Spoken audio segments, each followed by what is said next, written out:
Greetings and welcome, one and all, to Channel Other Doc. I am Jim. I use he/him pronouns, and this is Untitled Space Game, our Scum and Villainy campaign.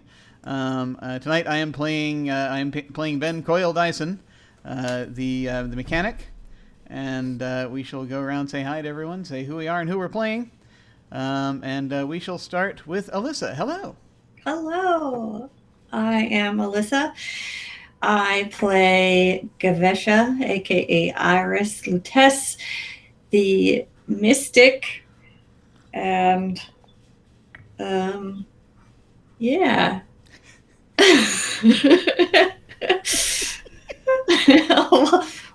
Let's make some mischief. Yes, all of it. That is probably going to happen. We have quite a long to-do list of things to neighbors to upset and things to small items to have go missing.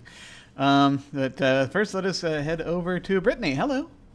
Hi, I'm Brittany. I use she/her pronouns, and I will be playing Dr. Mav Wilo, codename Pop today. She is a Stitch. Excellent, excellent. And now over to Josh. Hello. Hi, I'm Josh Burnett. I go by he/him. I am playing Quirk, the alien pilot. Excellent, excellent. And now finally we shall, just as a quick note before I hand things over, I have put the content warnings for this game in a command here. So all you have to do is type bang scum CW or exclamation point scum CW, and you will see the content warnings for the game. And now with that said, let us hand things over to our GM, Brian. Hello. Hello, I'm Brian. I'm running the game, and really excited to be starting this. Last session, we did a bunch of world building, put a bunch of cool stuff together, and now we get to play with it and do some space crimes. So the first thing that we are going to do is, let's see, I feel like, so Sitani, you decided is your information broker friend that all of you know that sort of came with the ship. The ship was like, I need to introduce you to a guy. So Sitani is, in fact, on a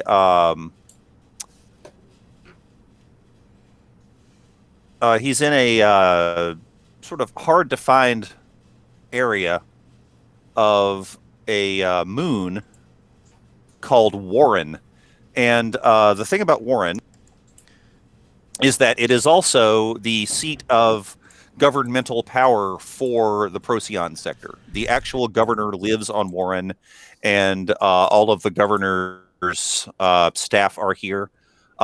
So that's the bad news, is that you have to get closer to House Malclaith and the governor in order to talk to your friend in person, which in this case, the information that he's going to give you is sensitive enough that he doesn't want it going over channels that can easily be hacked. But because you are all professionals and so is he, getting to him is it's a roundabout process, but it's by no means particularly difficult for you. So who would like to tell us more about Sitani? We haven't come up with anything. And I said him, it doesn't even have to be a him. Who would like to give us some more information about your information broker?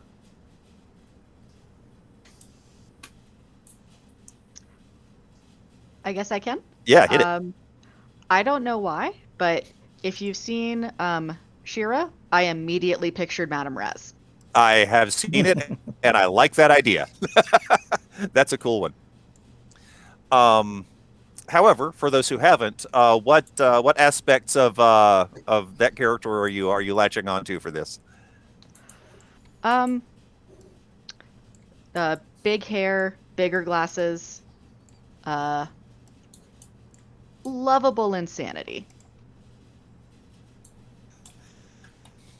Man, that all works for me. Okay. And as far as the meeting goes, all of you don't have to attend this meeting. It's literally just, and we're not even necessarily going to play this part out because Satani is just giving you the information. But just out of curiosity, which ones of you are going to meet with your information broker? Quirk will go. Gotcha. Yeah. I typically stay on the ship, so I think I'm going to do that. That sounds about right. Also, That's on brand.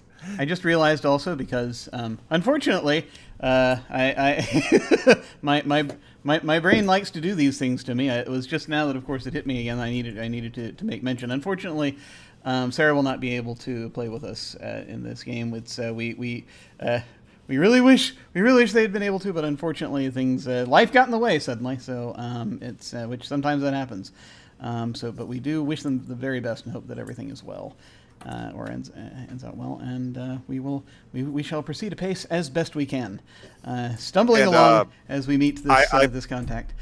I want to follow along on that. With this game would literally not be the same without Sarah's input, because session 0 happened, and every single one of you contributed something really awesome to this. Yeah. So yes, we will be playing with Sarah again, I hope. But until then, that's thanks for bringing that up. Absolutely. But, go ahead. I will probably also tag along to the meeting because I want to know as much as I can about precursor tech and the ship. So it's relevant to my interests. So yeah. Gotcha. I think Mav would stay behind on the ship just because she doesn't like the idea of being as close to the Malclaves as they are. Yeah, that's fair. that checks out. Okay, so right now it's your pilot and your mystic. We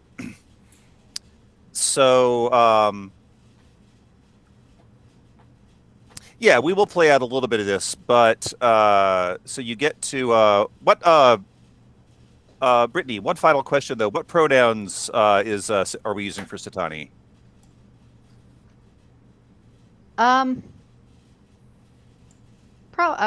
Probably she, her.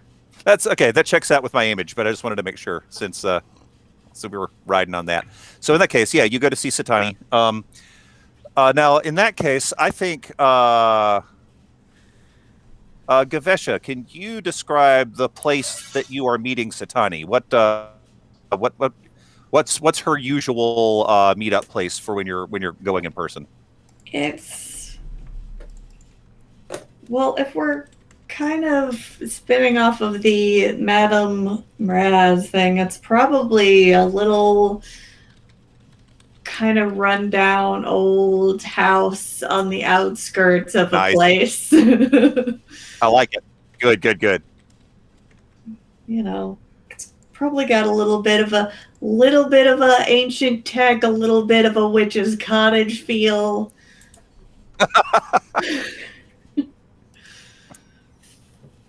That works out. Yeah, she's managed to find one of the few places on Warren that is not fully covered with buildings, which is weird enough on its own. It used to be some green space, and they just she used whatever influence she has to get them to not cover it up. It's like I'm picturing kind of like a hut, but it's also covered with like bits of spaceships and like things that Coyle would recognize as Coyle and Quirk are both recognizing them as the door frame is just like a repurposed ductwork and things like that, with a whole lot of weird corrugated metal. Mm-hmm. And because she's expecting you, station. yes. And because she's expecting you, you get past her security measures. And actually, both of you are aware of some of the security measures that had been turned off for different reasons. Gavesha, because you have the ability to perceive things outside normal perception, and Quirk kind of for the same reason. Like just a human would not have spotted some of this stuff, but I have a feeling that your senses, some of your senses, I don't know what. How do you see Quirk? I see some of his senses as being different. He sees a bit further into the ultraviolet spectrum. That makes sense. Yeah. In that case, yeah, you've got there are what are basically tripwire emitters that have been turned off, but you can sense that they're still humming and ready to snap back on if Satani doesn't like what she sees. And by the same token, yeah, Gavesha, you I don't know. In your case, it might just be a general sense of impending dread that's around you that Satani has set up. So yeah, you get to the door and it opens as you're just a few feet from it. It slides. Oh hey, wait, I think it slides down just as you're coming in. I'd be more concerned if the impending dread wasn't there. Yeah, fair enough. Oh, but that's true. That means something happened to Satani. So, speaking of Satani,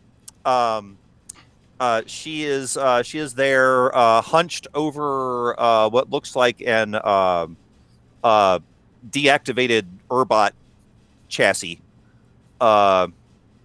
and she has a spanner in one hand, and just kind of as you're coming in, she's in the middle of just banging into the chassis, and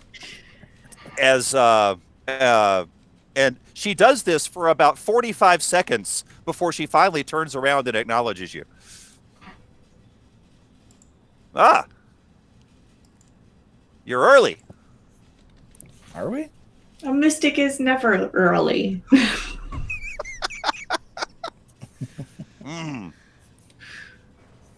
Maybe I need to update my chronometers. So, you got my message about the job. We did. Good. I've got a couple of things lined up, but the one that I think is best for your skill set is going to be the one that the Cobalt Syndicate needs done rather quickly. Oh, I like those guys. What do they need? They've found something on Aleph. And quick pause here. Aleph is the planet that Warren is a moon of. The planet itself is extraordinarily inhospitable. But the only reason anyone goes down to it is because the planet has some really, really, really valuable mineral deposits that are nowhere near being exhausted. However, the atmosphere is poisonous to all life forms that any of you are aware of. There is enormous tectonic activity made worse by the constant mining. And those are just the two things that you know of off the top of your head why people don't go down there. However, the Cobalt Syndicate is down there a lot because the Cobalt Syndicate is the one running most of the mines. Or at least they're the ones doing most of the mining. Technically, House Malclaith owns the mines. Which brings us back to Satani. She says, what they've found, well, I'm not sure what it is. Didn't ask. Just something, huh? But they want it moved. And, well, you know, the governor, he's watching everything. So they want it moved discreetly. Yes. And, well, the governor's also specifically watching the cobalt ships. Every cobalt ship that leaves the surface is scanned. Sometimes they're boarded, and they hate that.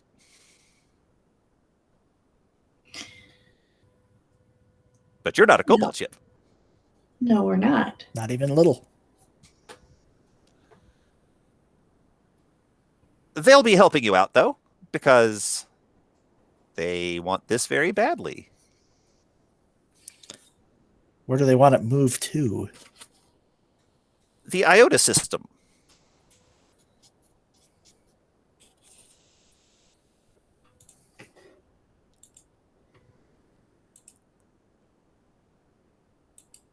What do we know about the Iota system? You know a few things about it. Let's see. Of the two of you, actually, Quirk, you're the most likely to know this part. Mm-hmm. Chances are, if something is being moved into the Iota system that someone wants hidden, your guess is that it's probably being moved to somewhere in orbit of Indri, which is known for having a lot of secure storage spaces, specifically run by one particular person.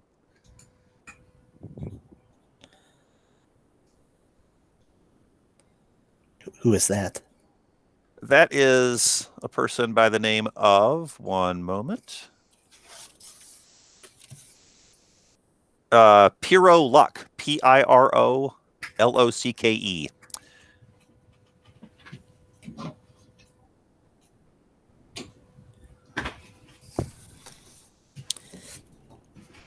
Known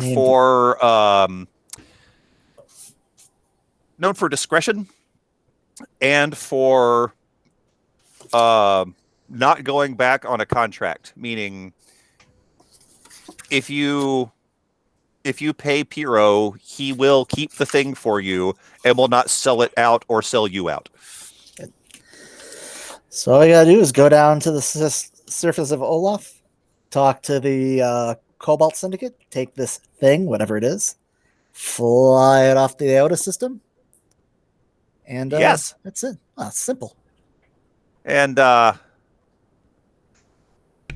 help you're getting, besides them just leaving it in a place where you can find it, is the transfer schedule. When all of House Malclaith's eyes will be on the transfer station and not whatever remote, dangerous part of Aleph they are leaving the package for you. Good to know. So Makes your sense. window is small, but should be adequate. I will tell you, the timing on the drop-off is less important than the timing on the pickup. Well, Be fine. with any luck, I should be able to help the timing go smoothly. I bet you will. Got a lot of clever people on board. I'll do it. Yes, that's why I thought of you. Oh, good. Glad our rep's finally paying off. So, unless you have any other further questions, I will transmit the schedule and what I know about the package to Stardancer. Sounds like a plan. Oh, hey. What are we getting paid for this? Yeah. You almost forgot. Well, that's always the important question. But I like it that you saved it for last. That was, of course, my plan. Your and the amount she gives you amounts to 6 cred, which is a significant amount. Yeah. Not too shabby. Got a Nero cluster for business. It's all good.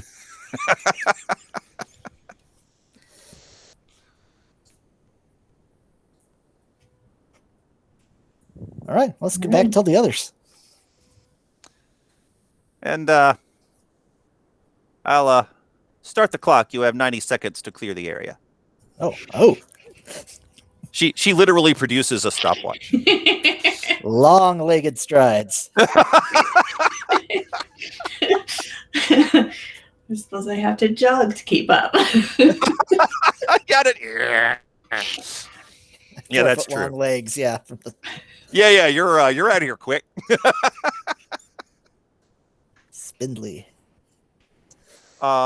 Meanwhile, back on the ship, are the two of you that are on the ship doing anything? What are you doing while waiting? I think Mav is. I mean, she has a very stressful life. You know how it is. She is in charge of the mental well-being of a sentient ship, so she's smoking pot. Is she space vaping? No, she has some class. Even better. Okay, good. All right, just checking. I have illicit drugs marked on my character sheet, so. So, I mean, if you have them, come on. If you got it, smoke it. And yeah, as I recall, one of your contacts is a drug dealer, right? Oh yeah, one of the positive ones. Yeah. So you've literally got the hookup. That's cool. Okay. So that brings us to Coil. What have you been up to? I believe the word of the day is rerouting,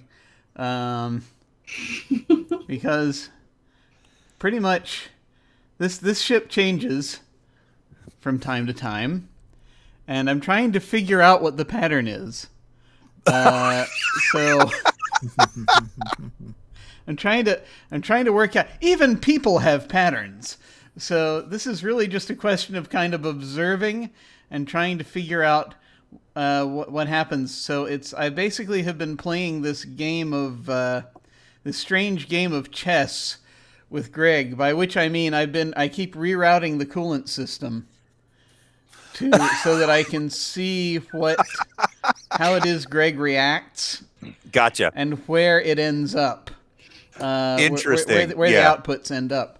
So like I just keep sort of adjusting things, and I've got my drone. Something I of course forgot to mention to everyone during the building session is I actually have Coyle for quite a long time had to build his own friends, so he does have a couple of them that sort of hover around.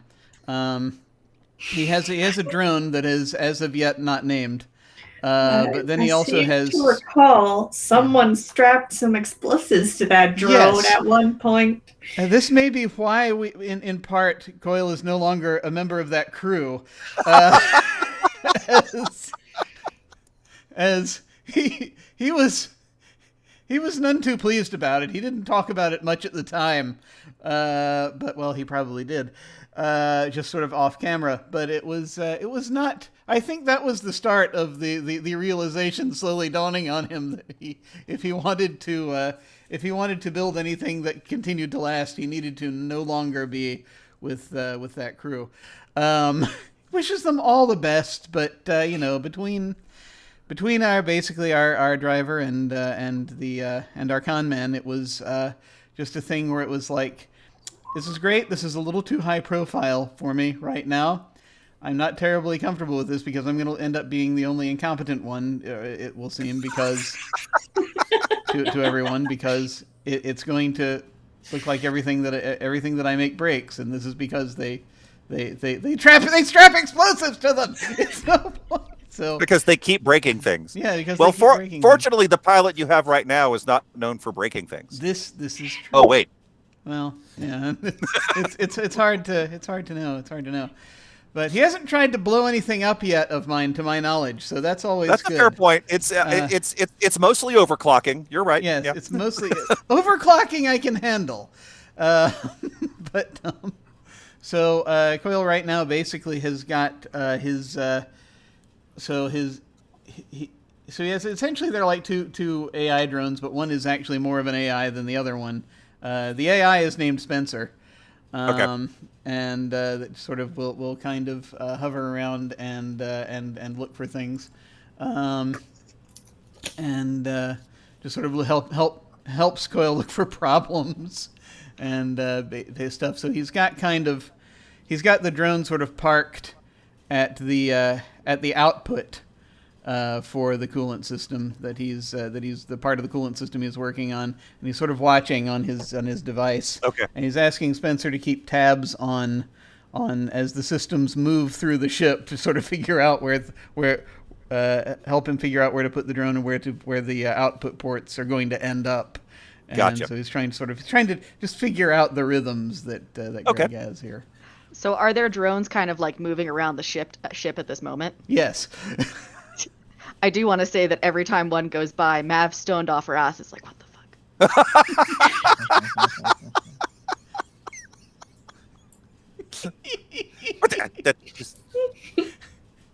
That's good. I think it's like every now and then it's like I think there'll be a point where after like the third or fourth time, one of the drones will just sort of stop there and be sort of staring in for a second. And then when you sort of turn, you look at it, just sort of will immediately just sort of fly out of the way. And it's like, oh crap. Yeah. Nothing.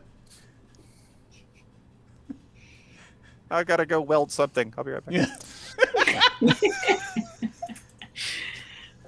All right, fair enough. Well, I think it's about this time that the two of you that were off the ship are now back on the ship. And speaking of which, let's see, you would be docked somewhere in Warren. But like I said, it's a sizable moon, and the entire thing is covered with city. So many different spaceports. Oh, that's a good question. And Quirk, you may be the one to answer this. What kind of spaceport would you have selected? Like something out of the way, something, what are the qualities you look for in a place to land on a moon like Warren? Normally I like busy places that are really kind of hopping and happening, but given this ship and its pedigree and fair enough, okay, and that people want it, now kind of looking for out of the way, okay, backwater places. That helps because that's probably close to where Satani is anyway.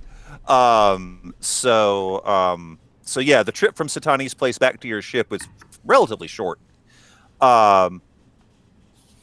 And Warren being the kind of place it is, there are plenty of public transit options. It's like a little tiny Coruscant. There's just stuff moving everywhere. There's there's ships in the air. There's ground traffic, foot traffic. Even the occasional person riding some sort of large animal that's carrying a bunch of things. So what happens when you guys get back to the ship? Hey guys, we got a job. Also, in fact, just as Quirk says that, I figure Coil, you're the one to notice it first. New information has arrived in your databanks, transmitted from. You already knew to expect it from Satani, but Greg verifies that is in fact where it's from. Oh. Great. That's well timed. It's great. It's great. Thank you, Greg. It's just basically going to sort of note. We got to pick up a package and take it to a storage unit. Yeah, it's real simple. All we got to do is just avoid the house patrols when they're doing. Pretty much, we're going to slip through while they're doing shift change. Slip in and out, grab it, and then it's a nice leisurely fly to Iota. Okay. Yeah, I've been trying to work on their I think this thing has a jamming system somewhere. I haven't been able to find it yet. So I don't know if we're gonna have that available yet. But hopefully, probably. Have you tried asking? I have tried asking, and the thing What'd he say? is that the problem is the answer doesn't really make any sense. It's kind of like just sort of you're playing with divination sticks when you try to. Oh, I can do that. Sure. Why not?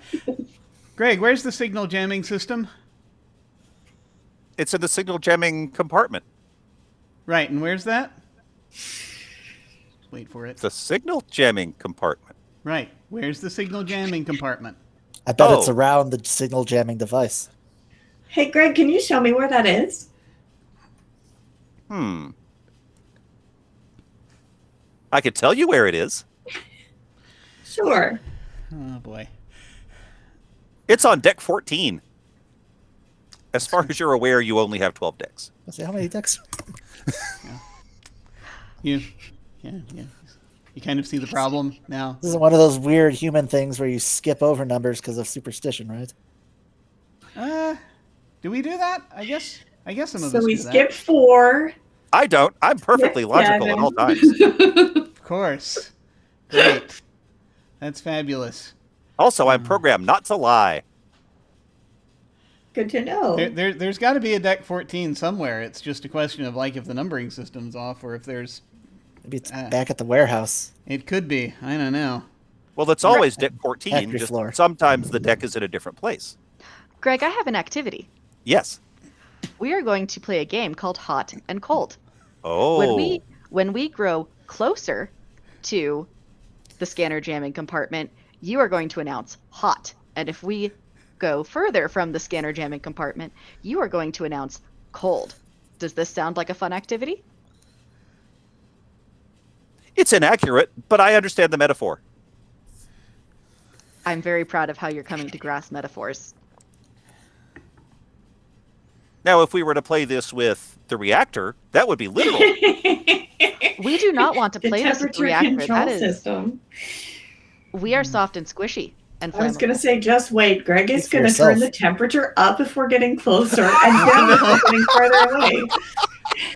I'm gonna need to put a kill switch on the heating unit, aren't I?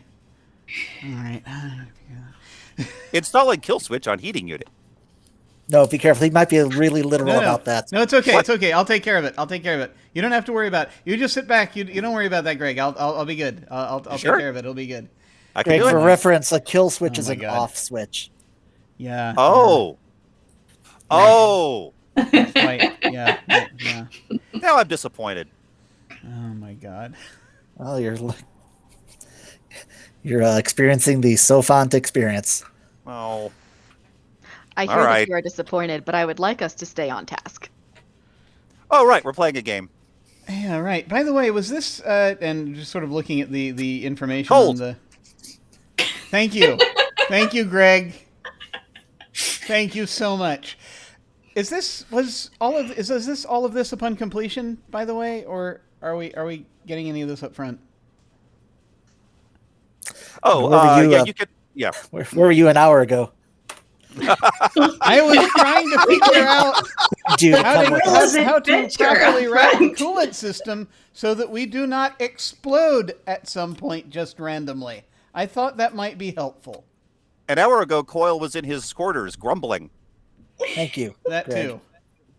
Why would the cooling vent? I don't know why, Wait a but he sec, put the Greg, cooling are you- vents, the outputs in my quarters. Greg, please turn hour off ago. observations in crew quarters. All right. If the door's closed on the crew quarters, turn off cameras and sensors. They're in. But what if there's an emergency in the crew quarters? There Can you monitor vital signs? we Wait. go. Oh, I can. I Yeah, didn't remember I could do that. great. Great. That's good. That means it's we're making progress here. That's good. Yeah, Also just- cold. Great. Thank you. Yeah. Can we Very cold. Can we limit those? By the way, those notices to maybe 1 an hour. Should I wait until some of you move? I'm going to That'd be start good, moving too. opposite direction I was- from wherever I was about Khalil is. Hey, I I have was to point about out, to but we tell have you. we have a schedule for this. Shift All of you over. seem really bad at this game. None of you seem to be searching for the jamming device. I think. I don't know. I thought you were just playing that with Pop. Yeah, great. Well, that wasn't specified. Yeah, no, it wasn't, was it? Oh my god. I just sort of look over it. I just sort of look over at you, Esha. Why did we do this again? Why did we? Why? Why are we? It seemed like a good idea at the It time. did seem like a good idea at the time. Okay. All right. Yeah. Okay. All right. Yeah. Okay. No, we should be ready to go shortly. You want to? You want it? We're gonna have. It's as soon as the coolant system seems to be functioning wherever it is. So I mean, we should be good to go in a few minutes. I just gave the engines. Okay. A And check for out. the Someone record, should probably look the, over that dossier we got sent. yeah, you could, yeah, and I'll give you some information on that. So now that you're looking over the information that Satani has sent you, most of it she's just forwarded on from the Cobalt Syndicate. Your window is a daily window. You've got it. It happens a few hours from now, and then it will also happen actually. Yeah, it'll be a planetary day. It'll be like a day on Aleph, as it were. So it'll be one because all of this is actually literally happening on Aleph. So it'll be one, and we can figure out how many hours that is, but it'll be one Aleph day later tomorrow. So I mean, if you happen to not do it today or decide not to do it today, you've got a whole other day to pick it up. It literally happens at the same time every day. But they've also provided you with what they know about the things that remain the same during every one of these transfers and the variables you need to watch out for, which will give you a really good sense of which way to approach it, exactly what time you want to do it, that kind of thing. Cobalt Syndicate seems to have their act together because they also are making sure that you understand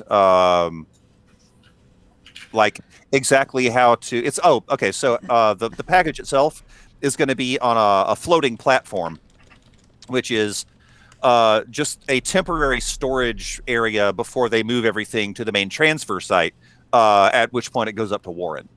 So, but it's out of the way. It's one that doesn't even get used that often, and they are they give you a you'll need a code in order to dock with it, which they provide.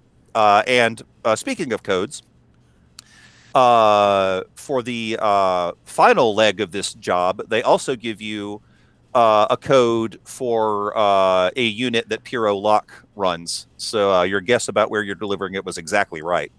And you will need the code to get to and then open the storage unit that is in orbit of Indri. Any other? Yeah. Any specs on what the cargo is or how big it is? Yes, you are given size and mass, so you can prepare for it. It's not terribly heavy, meaning it will fit in. It's not terribly big or heavy, which means it will fit in your smuggling compartment.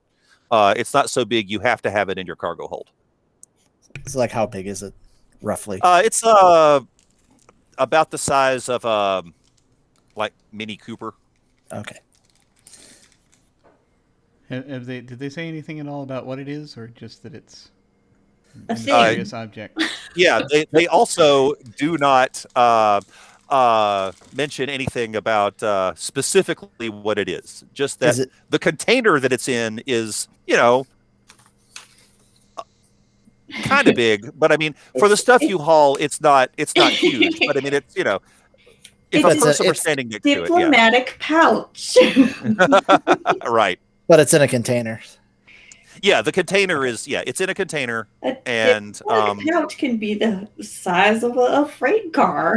Yeah, and you were not fair point. You were not given any information about no special handling instructions. Don't jostle it or keep it away from the jamming device or anything. Nothing like that. Yeah. Probably not a live It's, space it's tiger my then or something. That's favorite good, 'cause we type don't know of where the thing. different Mystery thing. Discrete And transport. and as far as the pickup part of the job goes, for those of you that have not played Forge in the Dark game before, I'll run you through how the job stuff works. And even for those of you who have, it's been a while. I bet. So when the job proper starts, you're going to make what's called an engagement roll, which is a fortune roll that tells you what your starting position is going to be. In a lot of cases, we would make that engagement roll before you pick up the thing. But it turns out picking up the thing, I'll just go ahead and tell you, that's not going to be the hard part. We're going to play it out because there are some variables, but the job is going to start once you have it and you're trying to get to Iota. The reason that's the challenging part is because you're not a Cobalt ship, so you will not be immediately scanned or boarded upon trying to leave Aleph. But any ship leaving Aleph raises suspicion, so it is possible you might get noticed doing that. The other things that are going to be challenging on this are getting the package to Iota, and then getting it into the storage facility. Because the whole point of this is to try to do any of this without attracting any undue attention. So the actual engagement roll is going to start once you picked up the package, and then we'll discuss what your options are there. So we're still in what's kind of basically sort of free play mode up until you have the package. That doesn't mean you don't get to make rolls. It just means you're not in the job phase, and that does have certain rules that you don't need to know too much about right now. But so just FYI. So you don't have to do a whole lot of. You have been given enough information, and the Cobalt Syndicate knows what they're doing on Aleph. They basically run Aleph. So if they want something off of Aleph on a ship that's not theirs, they can do it. And so that, plus the fact that all of you are professionals and really good at this, that part's going to be actually pretty easy. Because it's dangerous. I may throw a couple of rolls at you just because some weird stuff might happen. That's about it. So let's see. Any further questions that you need? We're not gonna. One other thing that I really like about this system is the whole concept of the engagement roll is to prevent what often happens in heist type games, or any kind of game where you have a plan, you have a mission. It prevents 2 hours of planning, and then you don't get to use any of the cool stuff you planned. What happens is the engagement roll literally just tells you how you, like, on what sort of footing you start off the mission. And then once you're in the mission, you can use basically flashbacks to say, like, I present you with a challenging situation you're in, and then you say, oh, well, obviously we prepared for that, and here's this flashback to show you how we did that. Those flashbacks will usually cost some level of stress, which is a finite resource. And if you build up enough stress, you will earn yourself a trauma, which is not necessarily as bad as it sounds.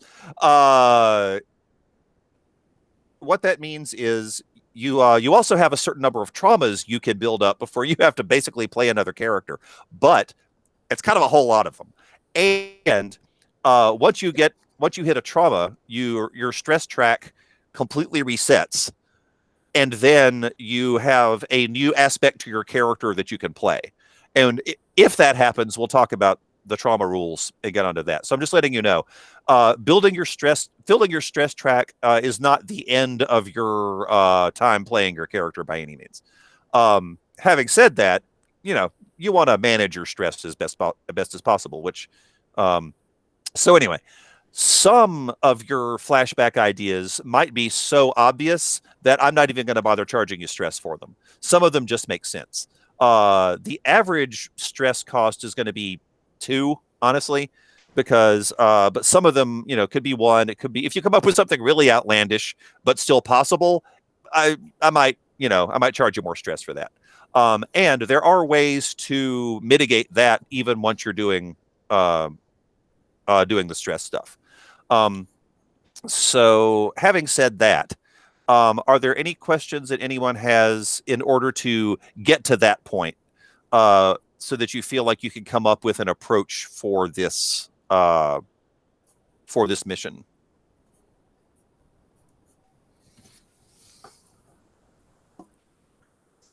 Or just reminders from all the stuff that I've been throwing at you.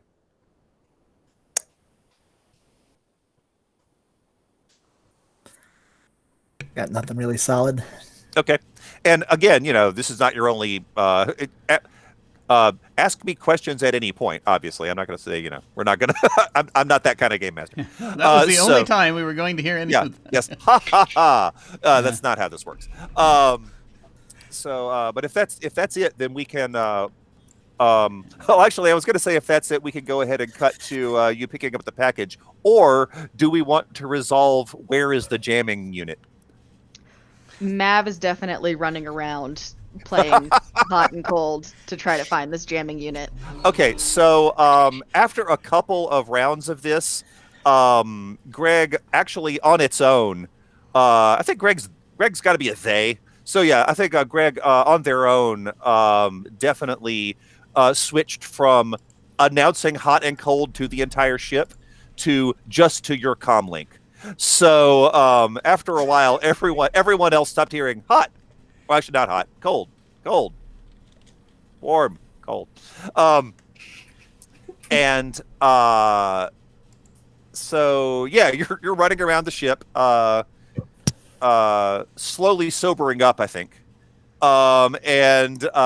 Which actually makes this part of the experience a little. I'm kind of glad it's Mav that this is happening to, because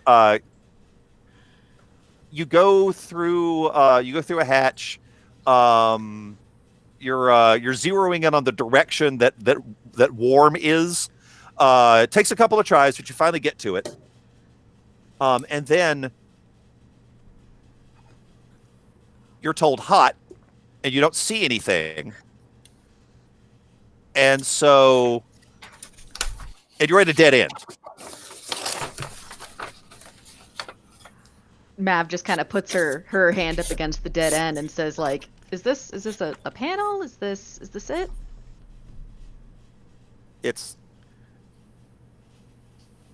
Wait. By the rules of the game, am I only allowed to say hot and cold? If another descriptor would be helpful to me, the squishy flesh being, then I would say that is allowed within the rules of the game. It's not dangerous. That's comforting.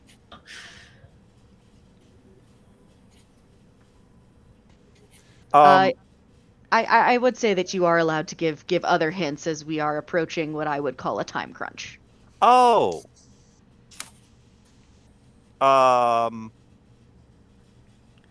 Turn around. Mav turns around. Now turn around again. She does. You're in a room that you were not in before. I hate this. Greg gave up and just presented the room. She was hot. Welcome to deck 14. So, deck 14 is lovely. Do I see the jammer? Yeah, it's like the only thing here. She puts a sticky note on it that just says in all capitals, jammer here, with an arrow that points at it. Good luck finding deck 14 again. Is there a way out of deck 14, or is this a place that you can only get, like, the room of requirement? Oh. No, you could leave. Where do you want to go? Put me back with the crew, please. Okay, turn around. She turns around. Games are fun. And now you're back in the corridor with the dead end. Yes, games are fun. Would I know how to get back from this corridor with the dead end? You literally walked to this point already. Okay. So Okay, so I do that, and then Mav is like, "So funny story about the jammer. I found it. You serious? Doesn't sound that funny. I guess just turn around if you want to get to it." Clarification: you have to turn around in the right place. So Well, that's technically how you get anywhere. Mav I know these things. I'm a pilot. See, Quirk gets it. Mav takes a breath and then says, "If you want to get to the jammer, go down this way, this way, this way, this way. Dead end. When you find the dead end, turn around. And then turn around again." Okay. Have you have an excellent memory. Thank you. That's deck 10? No, 14. No, I know it becomes deck 4. Try and keep up, Coil. No, oh my god. Mav No, draws I a mean, map.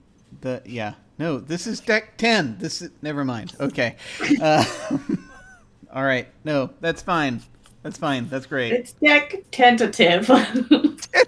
Apparently. Man, we need to talk about how. Greg, we need to have a talk sometime about about the definitions you have of geometry. That will take a long time. Yeah, yeah. So sometime, not right now. That will get in the way of pre-flight. That probably will. Yeah. Right. Okay. Yeah. We're good to go. By the way, if we want to go, I've got. We're good. I found where I think where the coolant comes out right now. So I think we're good. The coolant system is working at 7% greater efficiency than it was this morning. What did you do? Oh, well. I'm kidding. I saw you. Blinks quietly. I make jokes now. I play games noticed. and I make jokes. We're very proud of you. That's great. That's great, Greg. That's fabulous. You're a How lot more did- fun than my last crew. Tell us again what happened to your last crew. They died. Good to I mean, know. specifically. Well, I mean, all of my past crews died eventually. Well, I mean, that's just time biology, I suppose. Yep. See, Quirk gets it. I love this guy. So, Well, What? pretty pre-flight lovable. check. Yes. Yeah, we're good. Yeah. So yeah, Quirk, your comm link lights up with all of the automated stuff that Greg usually does, Okay. and all of Greg's tasks switch from amber to green. That was quick. Good job. I was multitasking. It's not as efficient as people make it out to be. It really isn't. Do multiple things poorly. Yep. I Right. hope I didn't do the pre-flight poorly. I'll We'll double check. find out. Only one way to find out. Oh, all systems are nominal. I can't fool That's you. to do a backup check. So yeah, the ship is in fact ready to launch, and you have plenty of time to make that transfer window today if you wish to do it today. Is there any reason not to do it today, fellows, gang? Not that we know of. Yeah, not that I can think of. All right, let's head on down to... Apart from that list of variables to expect. Yeah. Yeah. But we won't know until we get Yeah, there. once Fair we get point. once we get on our way, I'll see if I can, folks. Once we get on our way, I'll see if I can figure out. We'll have a little time. I'll see if I can figure out the jammer situation. That'll be fun. Haven't been in a labyrinth for a while.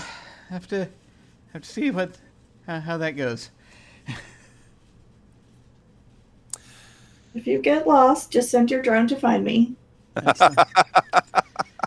That's the plan. Fair enough. All right. Well, in that case, we can cut to you orbiting Aleph, or I guess technically you were already orbiting Aleph. You were on a moon, but you know what I mean. You're on a ship orbiting Aleph, and Close. yeah.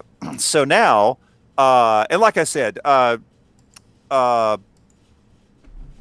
let's do normally because this is a dangerous place to land, but it's you were given enough information. Like in a lot of cases, like I'd request like a piloting roll, but again, you have enough information and you're a good enough pilot. This is not a big deal. So what I'm gonna do, hang on. I think we know what Quirk's doing while you're landing the ship. Quirk's landing the ship. What's everyone else doing? I will tell you, the situation you're in right now is you're in orbit. You are keeping yourself into the dark spots in MacLeod's scanning, like scanning network. You are, you know exactly where the platform is, and your scanners tell you that a thing of the description that you have been expecting is on the platform. It also, you are detecting no life signs around the platform. Everything is exactly as you have been told it's supposed to be. So, what is everyone else doing while Quirk is doing the difficult but by no means impossible job of just getting to the platform undetected? I will probably do a scan for any mystical presence. That's a good idea. may Let's not have call been that an mentioned. attune roll. That I think we do. This one will be a roll. And let's see. I think it's probably just going to be a straight attune roll. I don't know that we need to add anything to it because you're literally just. And just to make sure though, what have you got? You have visions, which is sort of helpful in this case. You're not directly using it. And other than that, you don't really have anything. Yeah, it's just you're just sort of tell me what you're doing. What does this look like both to you and to anyone that might be observing you? This sort of probably to anyone observing me, it probably looks like I'm zoning out. Mhm. So kind of the eyes unfocused, or even pulling down the headband and nice. not even using the physical sense. Yeah, okay. I like that. Just kind of go off into my own little space and All right.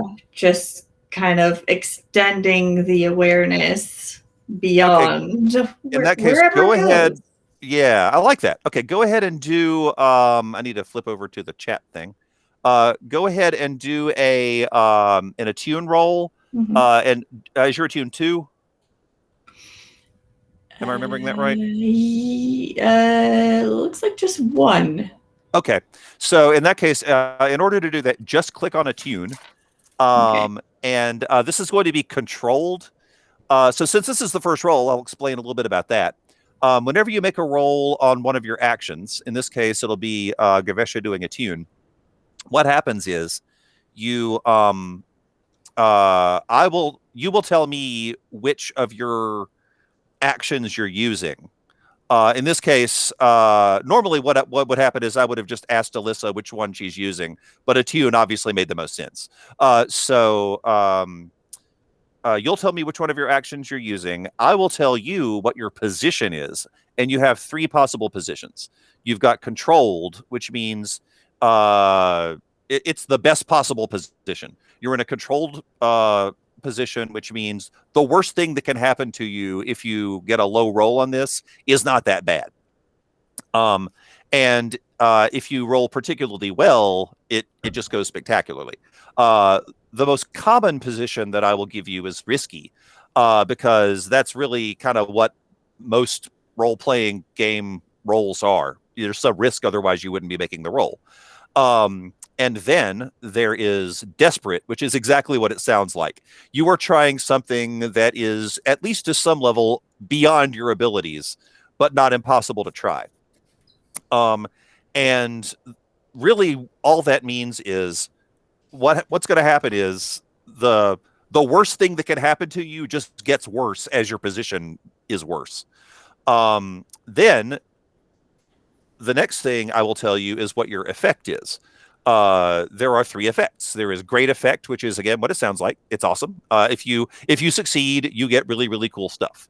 There is standard effect, which, as it sounds, is the most common, which means I will probably almost most of the time tell you risky standard is going to be your combination. And then there is finally limited effect, which again, these have been named pretty well. That's what it sounds like. The best you can hope for is on a limited effect is to just partially succeed. Now, there are ways to increase your effect. Some of you probably have, if you don't have those special abilities right now, you may get them later, or there may be circumstances or items or whatever. You could also push yourself. Every one of you has the ability to push yourself, which means you spend 2 stress. If you spend 2 stress on something, you can either increase your position or increase your effect. So if I tell you something is limited effect and you don't want it to be limited, you can push yourself and hope that you get, say, a standard effect. So just FYI, that's just a quick rundown. And I'll go through this again as we're doing other roles. But since this was the first one, this is going to be, we're going to call this one controlled standard. So it's going to ask you those questions when you click on the attune, just the word attune on your character sheet. So fill in, and you won't, you don't get any bonus dice on this one. All right. No, the 6 is. That, by the way, is a crit. So that's pretty good.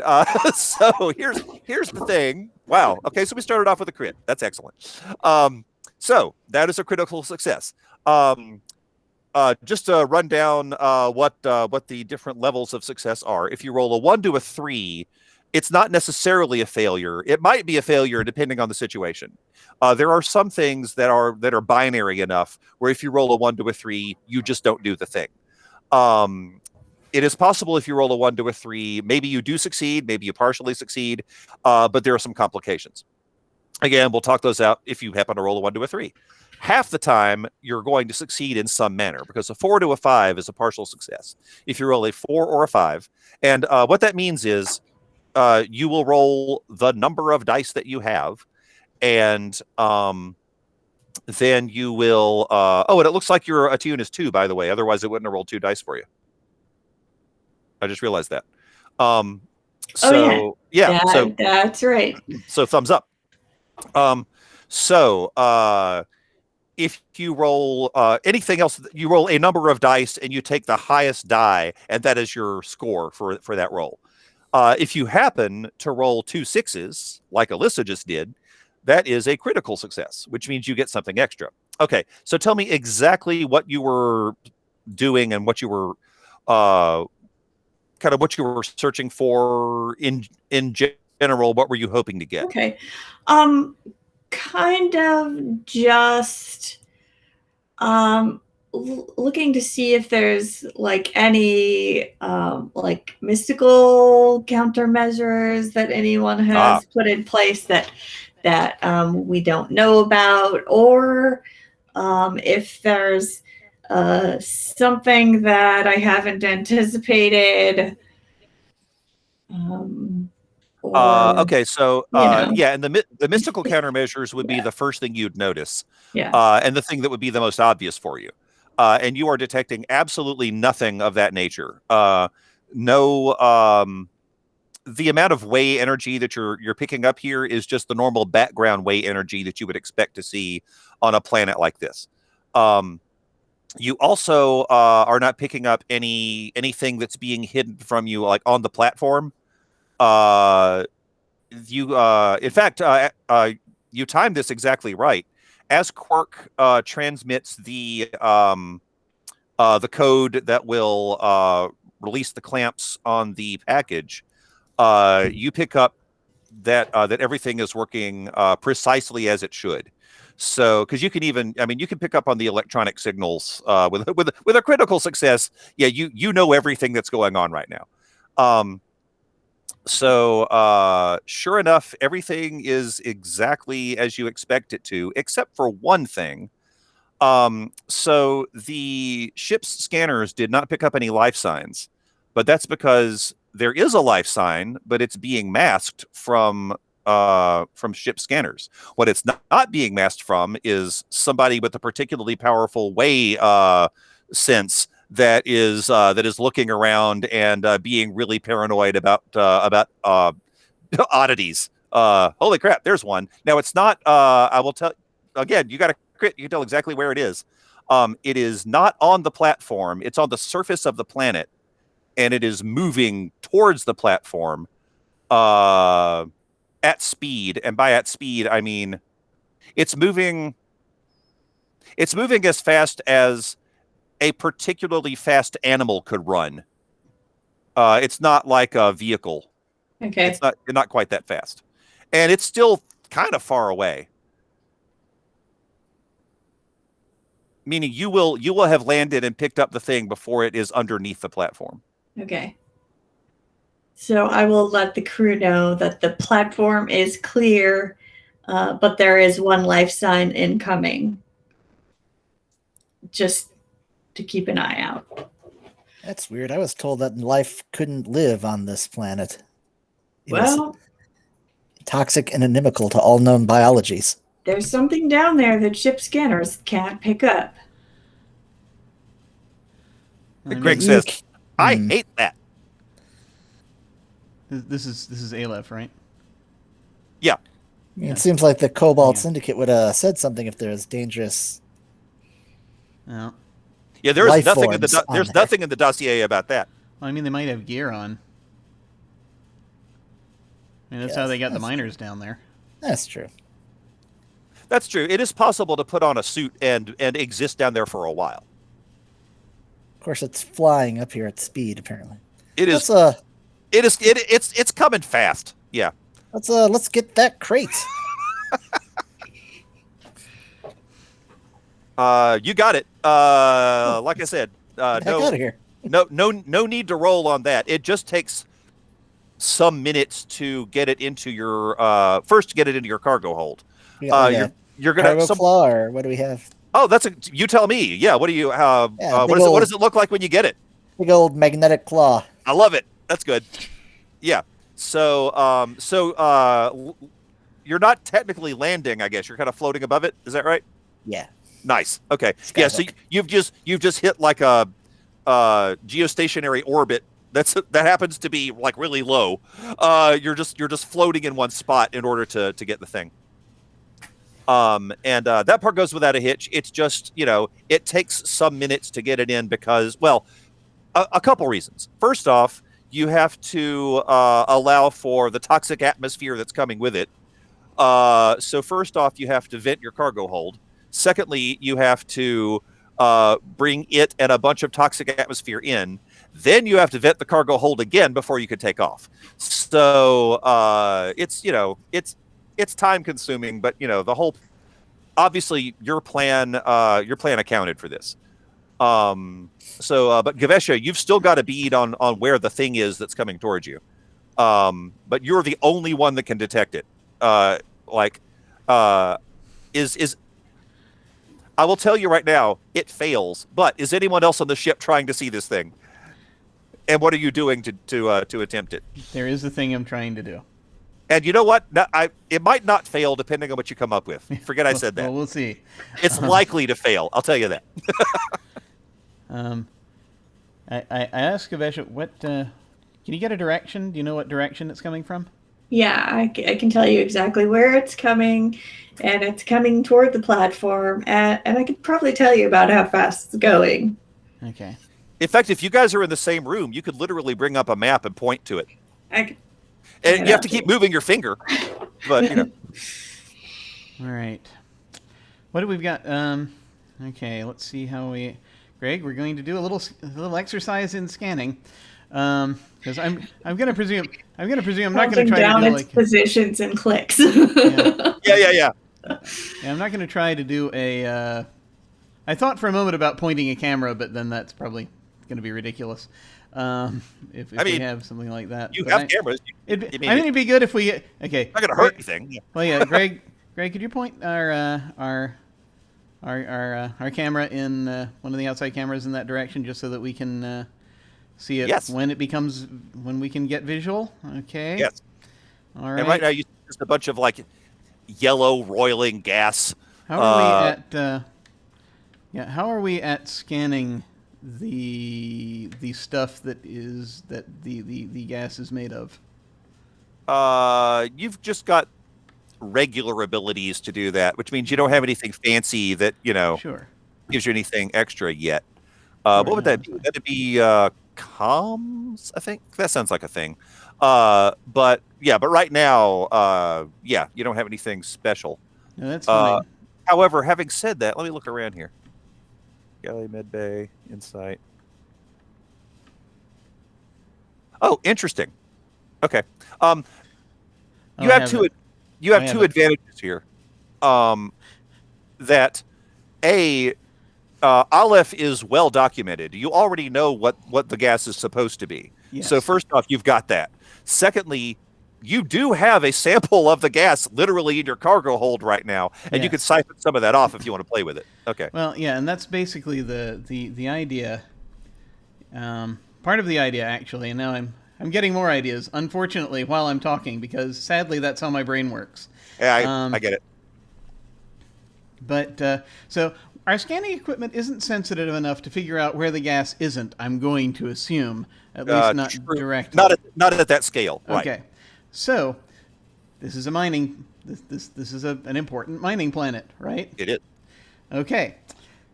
There's got to be a feed. There's got to be a meteorological feed. Oh, from yeah. the satellite. Yeah, you could patch into that. Can come in. So I'm thinking about trying to patch into that and try to see if we can at least get some kind of a picture.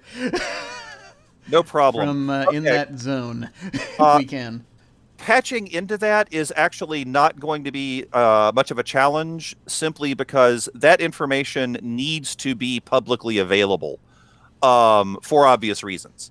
They have no reason to hide that. So that's not going to be a thing. But in order to get more information out of this, it will be some kind of a roll. So what do you want to do? I happen to have a fine hacking rig, if that is. Oh my gosh! I guess you do. And you got one dot and hack. Okay, so as I recall, and let me double check this real quick. All right. Let's see.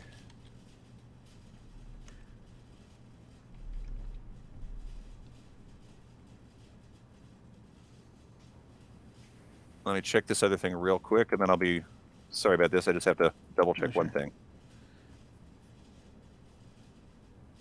I need to make sure I understand exactly what this does. Because using that is a good idea. Oh, okay. Basically, that will give you that's going to give you extra. Okay. I'll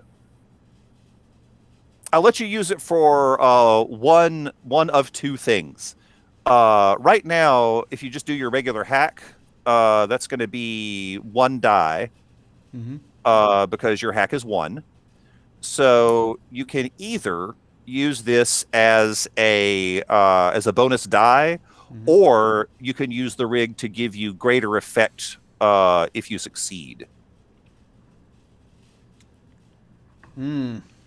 That's interesting. Oh, and something else I didn't bring up.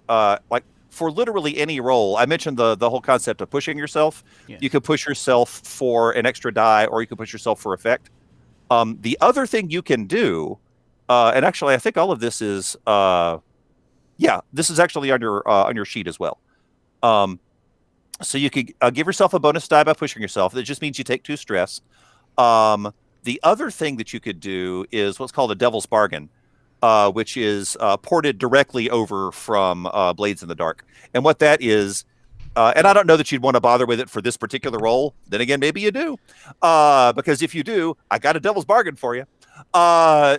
It's literally no matter what you roll, whether you succeed or not, you excuse me, the devil's bargain happens, but it just gives you an extra die. Yeah, yeah. And devil's bargains are usually some kind of complication that happens because of this. And I will tell you what the devil's bargain for this is going to be. Right now, you don't. The thing that you're tracking probably doesn't know that you know it's there. Its whole thing is hiding. Yeah. But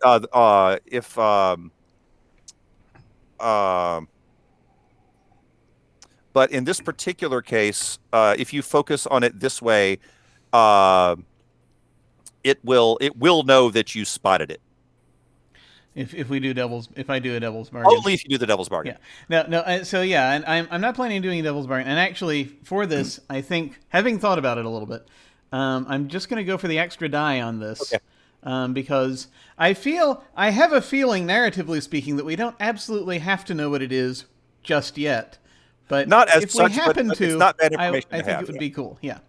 All right. Well, in that case, I will tell you that because of what you're doing, it remains controlled standard. So much like Gavesha's role from earlier. Because right now, you're not running a lot of risk by doing this. Yeah.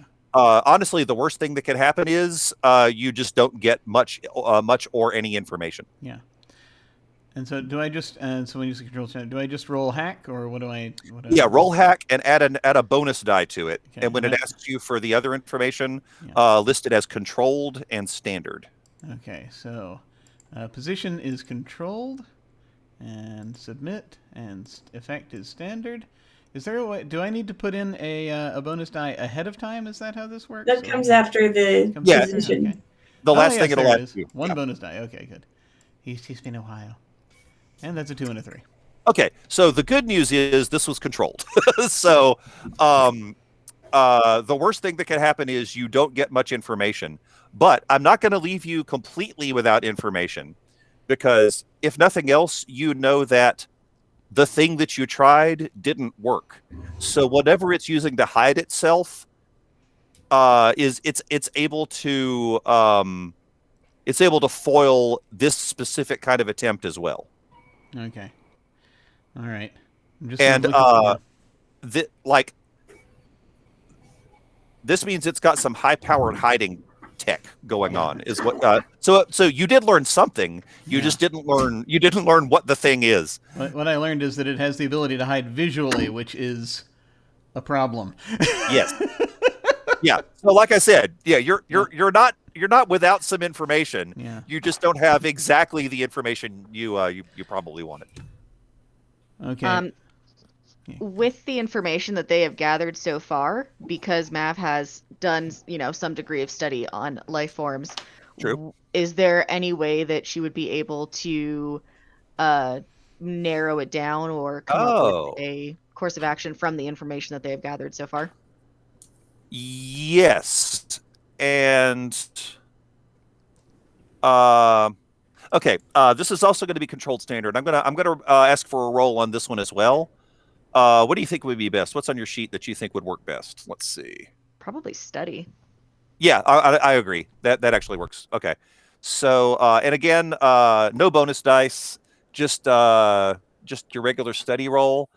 This will be controlled and standard. And the reason I'm asking for a roll is because you're gonna, some stuff. The question is, do you know the right stuff to help you with this? That's really what it's going to be. So yeah, I guess technically doctor would also work with this, to be honest, because doctor also happens when you do science. So honestly, either of these fits. Just choose the one that you think fits best.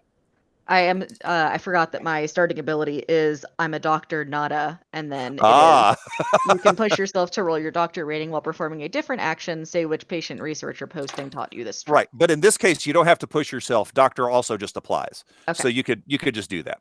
Okay, so I just click it on the sheet? Yeah, just click doctor. When it asks for the questions, you'll feel it controlled and standard, and the bonus dice will be 0. Okay.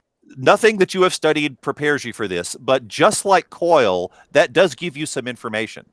Because I would assume that a lot of what you've studied is biological in nature. you know about a lot of different life forms. You know about a lot of different xenos. In your line of work, I would assume it's probably mostly the thought processes, etc. But you also need to know something about the biology to see what how that feeds it. So you do know of some xenos that are able to effectively cloak themselves from various forms of detection. It's unusual, but it's not impossible. But nothing that you know of could also survive on Aleph without some sort of a suit. So I will tell you that your guess is this is some form. It's one of two things, because this is outside of your realm of study. It's either something technological, or it's something maybe way based. It's one of those two things.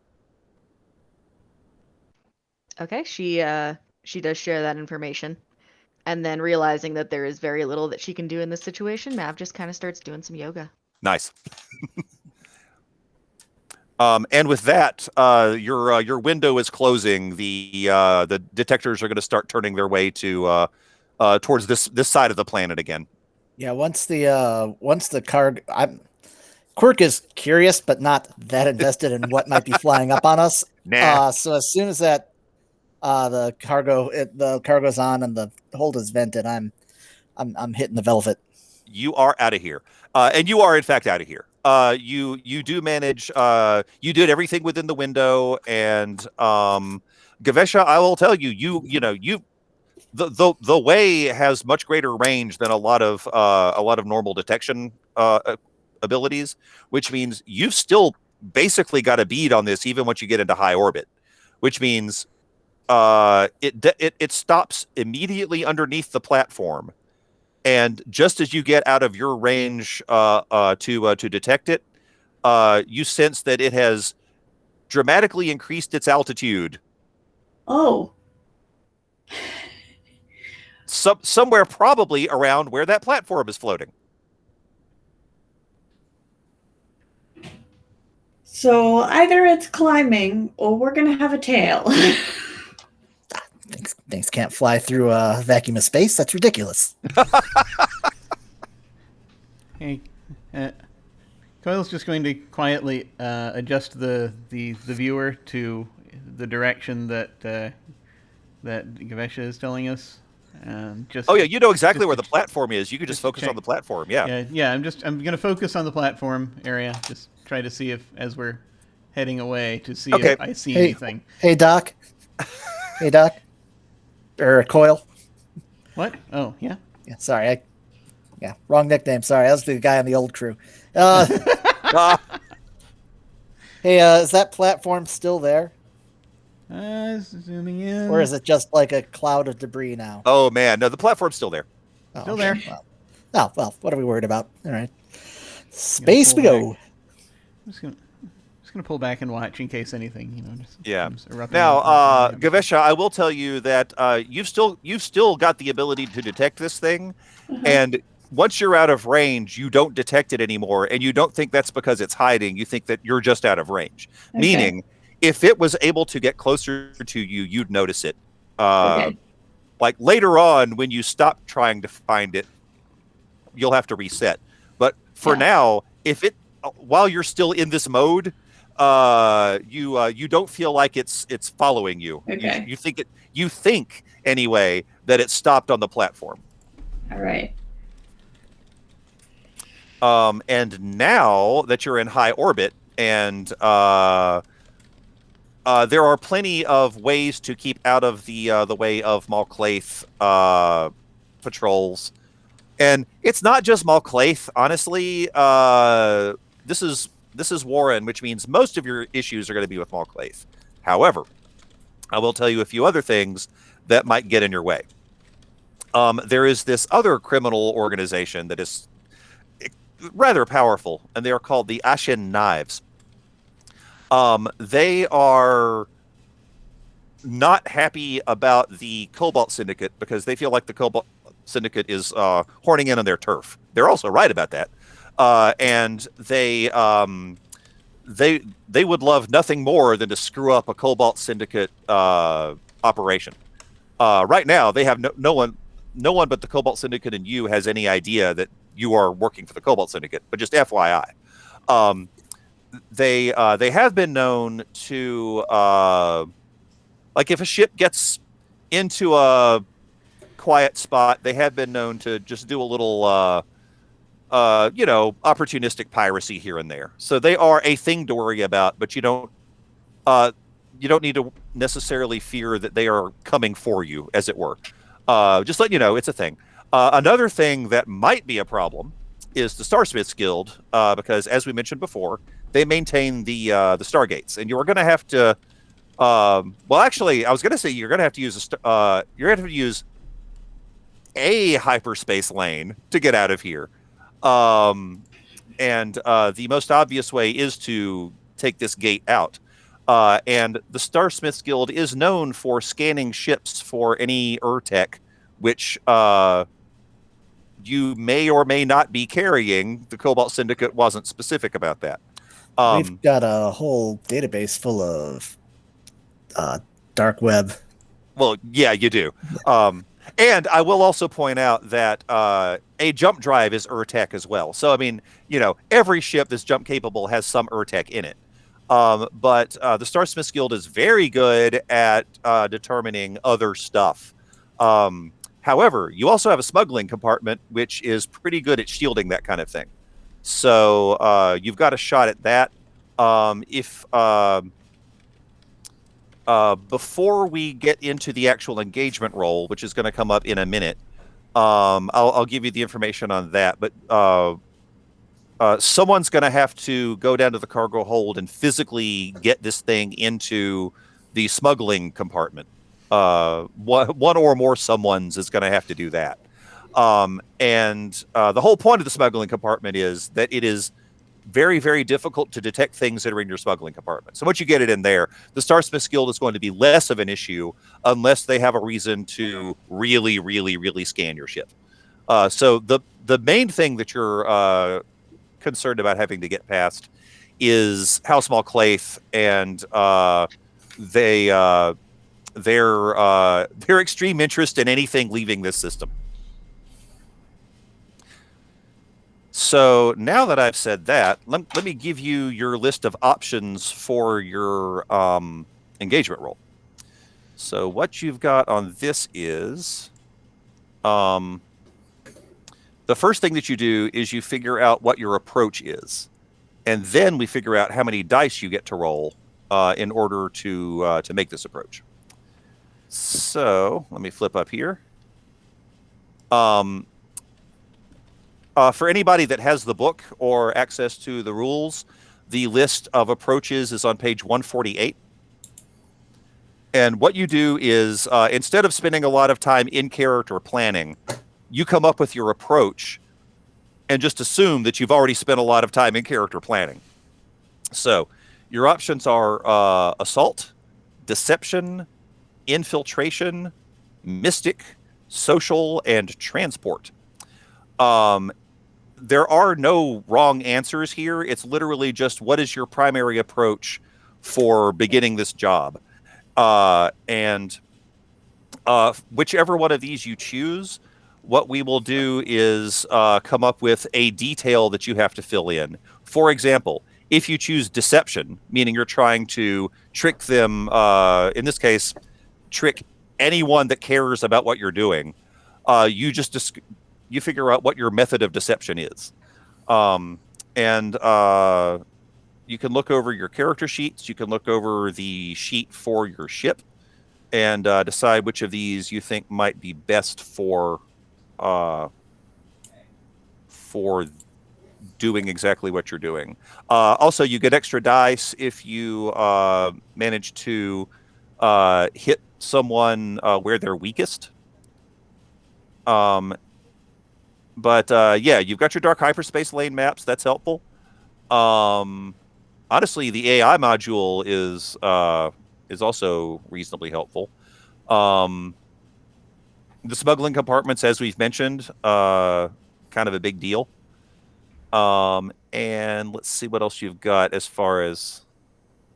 Oh, and you've got the Cobalt Syndicate who's already helping you out in this.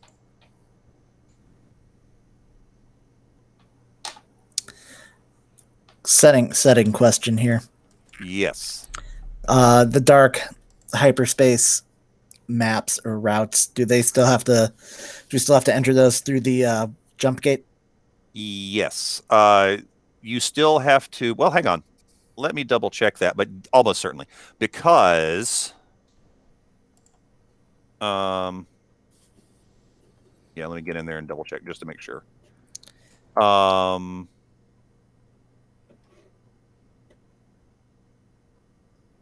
Oh, interesting. Yeah, the upgrade listing was kind of vague. Yeah. Actually, you know what? We can decide that because I think it's vague for that reason. Okay. You know what? Depending on what you do, here we go.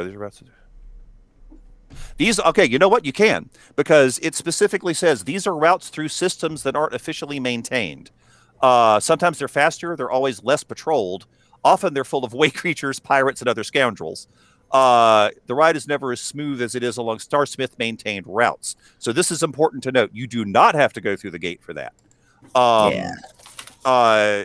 What that means is you can use the actual jump drive on your ship to tap into these things, which are, and like if that's the route literally the route you want to take, we can decide what that means. Like what specifically you want to do. And then depending on the role that you get, we'll figure out whether that attracts attention or not. Or maybe you get out, you end up in a weird place. Maybe you get out and, crate dragons after you, whatever. We'll figure it out. But so yeah, you do not have to use the actual gate to get out. It just possesses a whole new set of risk factors. The gates are safer and stable and maintained. They're not. Exactly. It's like going through a highway instead of off-road. Very much so. And also because you have, it's a combination because we decided during crew generation that the hyperspace maps are built into the ship, right? They came with your ship, which means that the ship is built to use these. Which means that the jump drive is also specifically built to access these. Not only is the jump drive built to access these, you have a mystic on your ship who can also assist you with this. Because this is Urtech, and Urtech used at every bit of Urtech is in some manner associated with the way. So you've got some options here. And if any of the rest of you have any level of attune, you can also assist with that. I think Mav does. I think Mav has at least one. So also, I mean, you have a really good pilot and an excellent mechanic, any of which might also assist you with doing this, or with dealing with the aftermath, depending on how it happens. So yeah, that's a good point.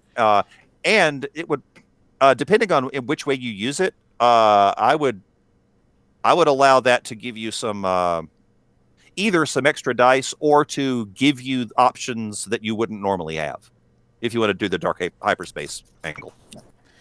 Well, I'm certainly advocating for the dark hyperspace. Okay. I think that on one hand, this is very much a super standard run. Like everything is going pretty much according to plan. There isn't a lot of reason for us to take the dark lanes. However, it seems like our ship and our crew is very much built to do that. And we have already encountered one sort of unknown element in the form of the blip chasing us. Fair point. So, I mean, I would definitely vote the dark hyperspace lanes as well. I should probably also just mention that if we try to take this ship through a standard gate, kind of sticks out like a sore thumb. That's also a fair point. You're not wrong. Does. Yeah. And They're the gonna house already notice. hates us. Also, the Starsmiths Guild. Yes, that is a fair point too. Also, I They- think they don't do not they like you. How Small think Claith both- really doesn't like you. But Don't both the guild and the house like want this ship or something? Was that Yeah, what they we do. were talking about? So Yeah, that's why I want to avoid them. yeah. And I don't want to unfortunately, walk home. unfortunately, the moon that you've just left is the headquarters for both of those organizations. Why did we go there? There's a job. Money's Gone anywhere. 6 cred, man. yeah, I'd probably advocate for the hyperlanes probably Okay. as well. That's what I'm hearing. So In which character, of, it would be hesitantly, but it would probably. Well, of You course. got to do it. yeah. So which of these approaches do you makes the most sense? Let's see. Sounds like infiltration. For Or- trespassing unseen, yeah. Actually, yeah. I mean, or transport, which is kind of obvious, but Well, honestly, either one of those. Actually, you know what? I think it actually transport seems to fit better because the detail that you fill in on that one is the route and means. Alyssa, Yeah. what were you going to say? I was gonna say either infiltration or transport. Yeah. So And like I said, honestly, it doesn't. The approach doesn't matter so much as what you do with it. So in this case, route and means, I think it's literally the route is the dark hyperspace lane, and the means is your ship that can actually use them. So I think that works. Okay. All right. Well, in that case, what that Start. gives us is the opportunity to make an engagement roll. So we ask a bunch of questions about the engagement roll in order to figure out how many dice you get. Now, this is any one of you can make the engagement roll. And in order to do that, every one of your character sheets has a block on it that says fortune roll. So the difference between a fortune roll and an action roll is it's not going to ask you for position or effect. It's only going to ask you for number of dice.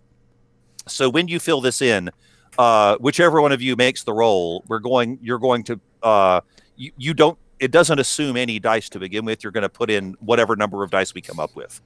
So if you want to follow along, the questions are on page 150, but I'm going to ask these and we can all discuss the answers to them. So the We first shall turn in question our is, hymnals now to page 1. turn in your hymnals now to page 150. And the first question is this operation particularly bold or daring? yeah. yeah, going into uncharted dark space. It's the definition of bold and daring, isn't it? Okay. So right now you get 1 die just for doing the engagement roll, just for sheer luck. Now you add another die because it's bold and daring. Is this operation overly complex or contingent on many factors? Kinda. Yeah. Well, I mean, kinda, but it's also pretty simple. I mean, you didn't put a lot of weird contingencies on it. Yeah, I I'd have could said go no. either way. I'd have said no before we had a tail, possibly. But it depends on. But if they're not following us, As far anymore, as might I be a big know, deal. it hasn't followed us past the platform. True. I think the only complicated contingent thing involves our method that we're choosing for this. Yeah, like And- whatever. It's still first following us. time. We're currently Well, past the and I will say honestly, that's pretty simple. That's not complex. It was Yeah. okay. So Cool. you don't have to remove a die. You're good so far. Does the plan's detail expose the vulnerability of the target or hit them where they are weakest? Not really. Let's think about that. Well, The detail did allow us to retrieve the package in a time when the target is not paying attention. That's true. Actually, yeah, I agree with that. I'm trying to think what else. Oh, also, I will point out that, okay, the ultimate target of this, you have multiple targets, to be honest, but really the target is the hegemony, as represented in this particular case by How Small Claith and the Starsmiths Guild. Yeah. You're really trying to sneak it past both of them. We were directly shown their blind spot. So You That's a good were, point. and you've got a map of hyperspace lanes, and you can choose one of the ones that's not being monitored by them. So I think it is, honestly. So I Point. think you're up to 3 dice. Let's see. We could skip the next one because it's the opposite of what I just asked you, so we know the answer to that is no. By the way, I'll tell you, it's is the target strongest against this approach, or do they have particular defenses or special preparations? They do not. Maybe they should, but they don't. not This yet. is one of the disadvantages of being as powerful as they are, honestly, because normally they do catch this stuff. They just don't catch it the way you're doing it. Can any of your friends or contacts provide aid or insight for this operation? One already did. You're right. So that's another die. And are any enemies or rivals interfering in the operation? Not that we know of yet. Not that you know of. And this would be my opportunity to tell you if they were, and they are. Again, not that you know of. And no one's currently interfering with it, because right now, as far as you know, no one knows what you're doing. Let's see. I can't think of any other. The other one is just sort of a catch-all, but there's no situation here that adds or subtracts from it. So okay, let me make sure. I think you've got 4 dice on this, right? So it's 1 for luck, 1 for bold and daring, 1 for hitting them where they're weak, and a 4th one for the Cobalt Syndicate helping you out. All right, cool. So you got 4 dice on this thing. Nice.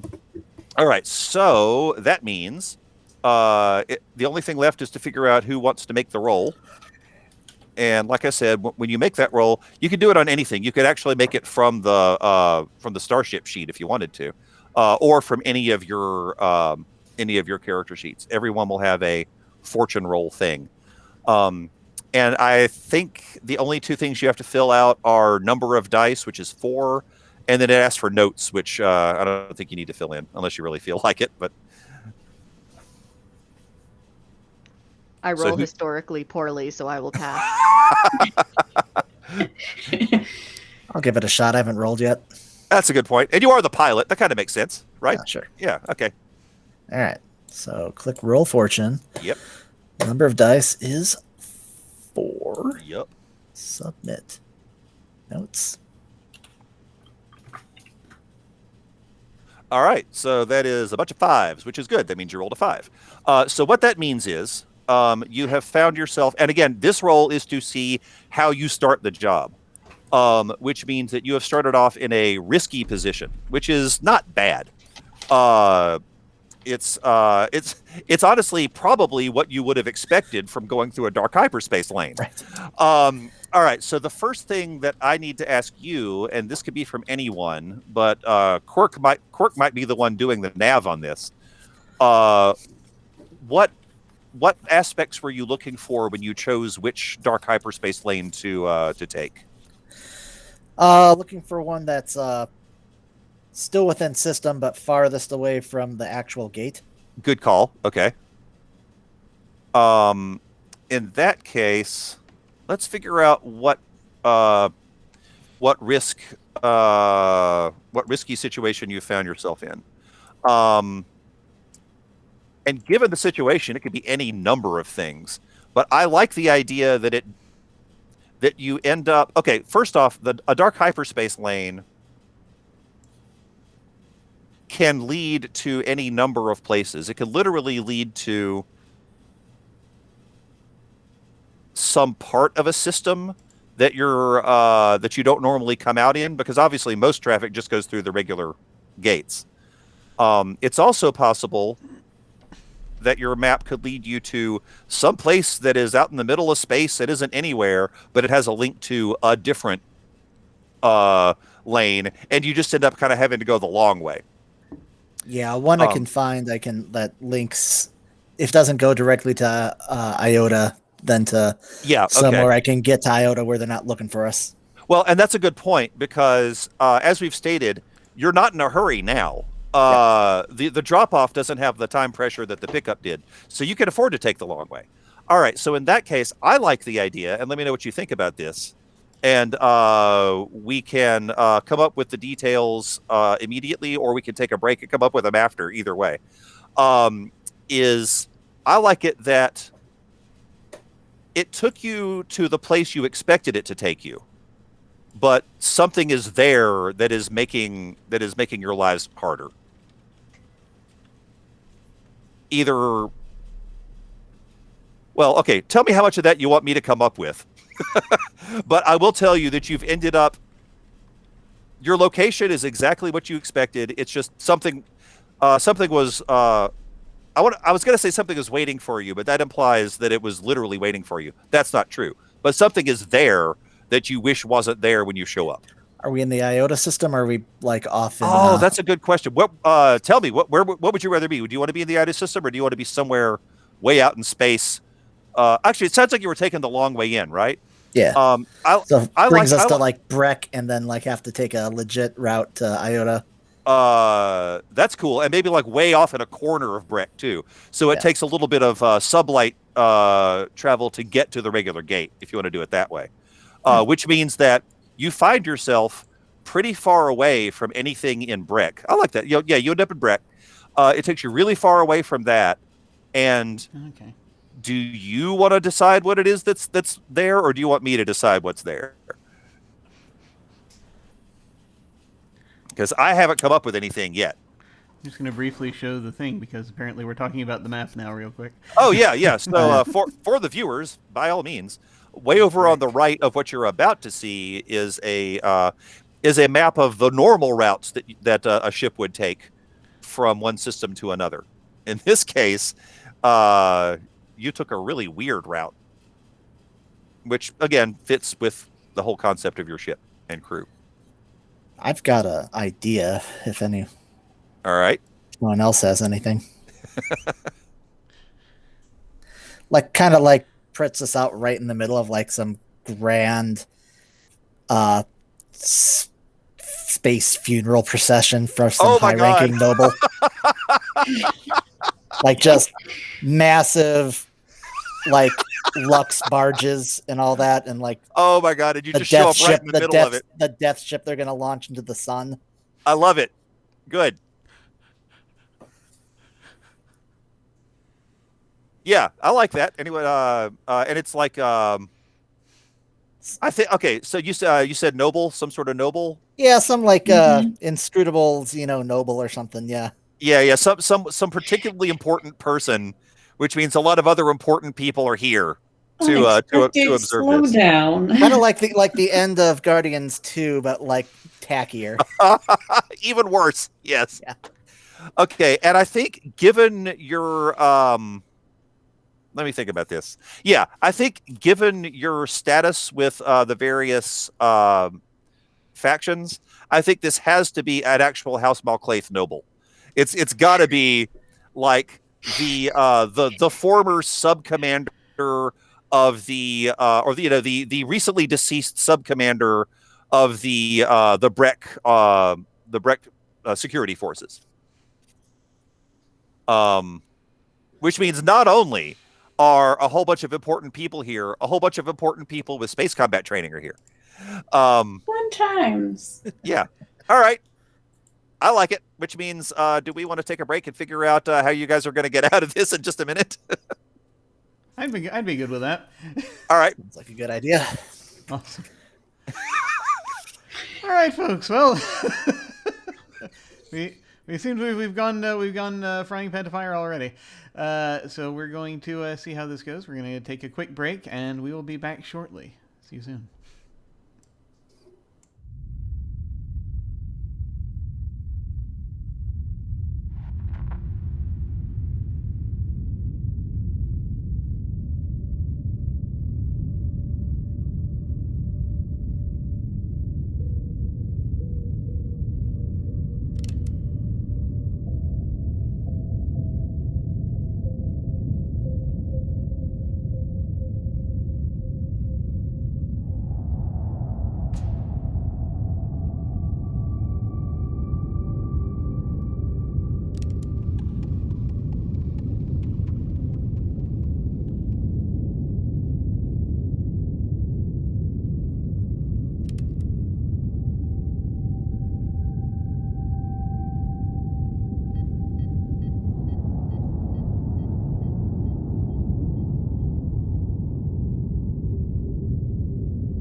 Hello.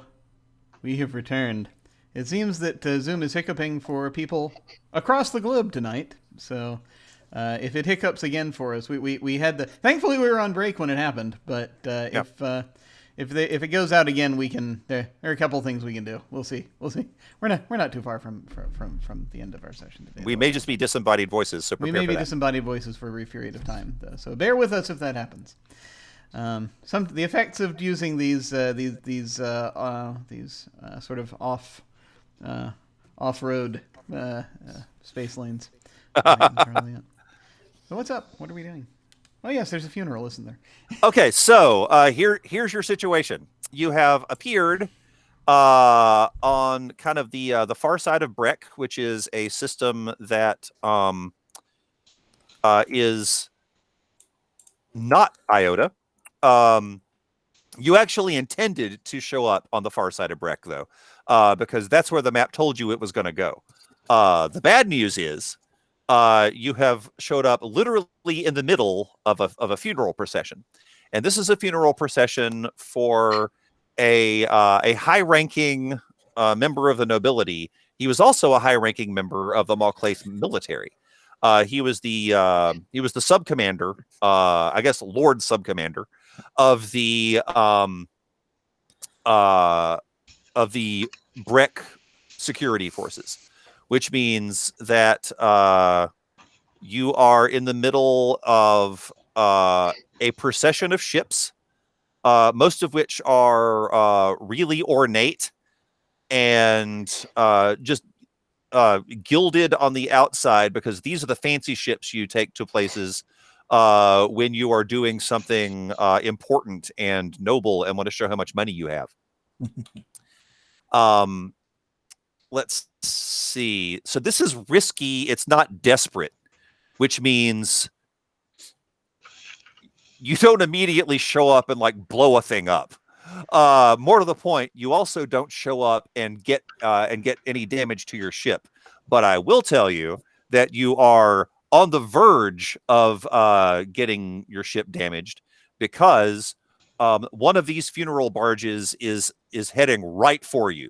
You've showed up in a gap in the procession, and it's closing in fast. What do you do?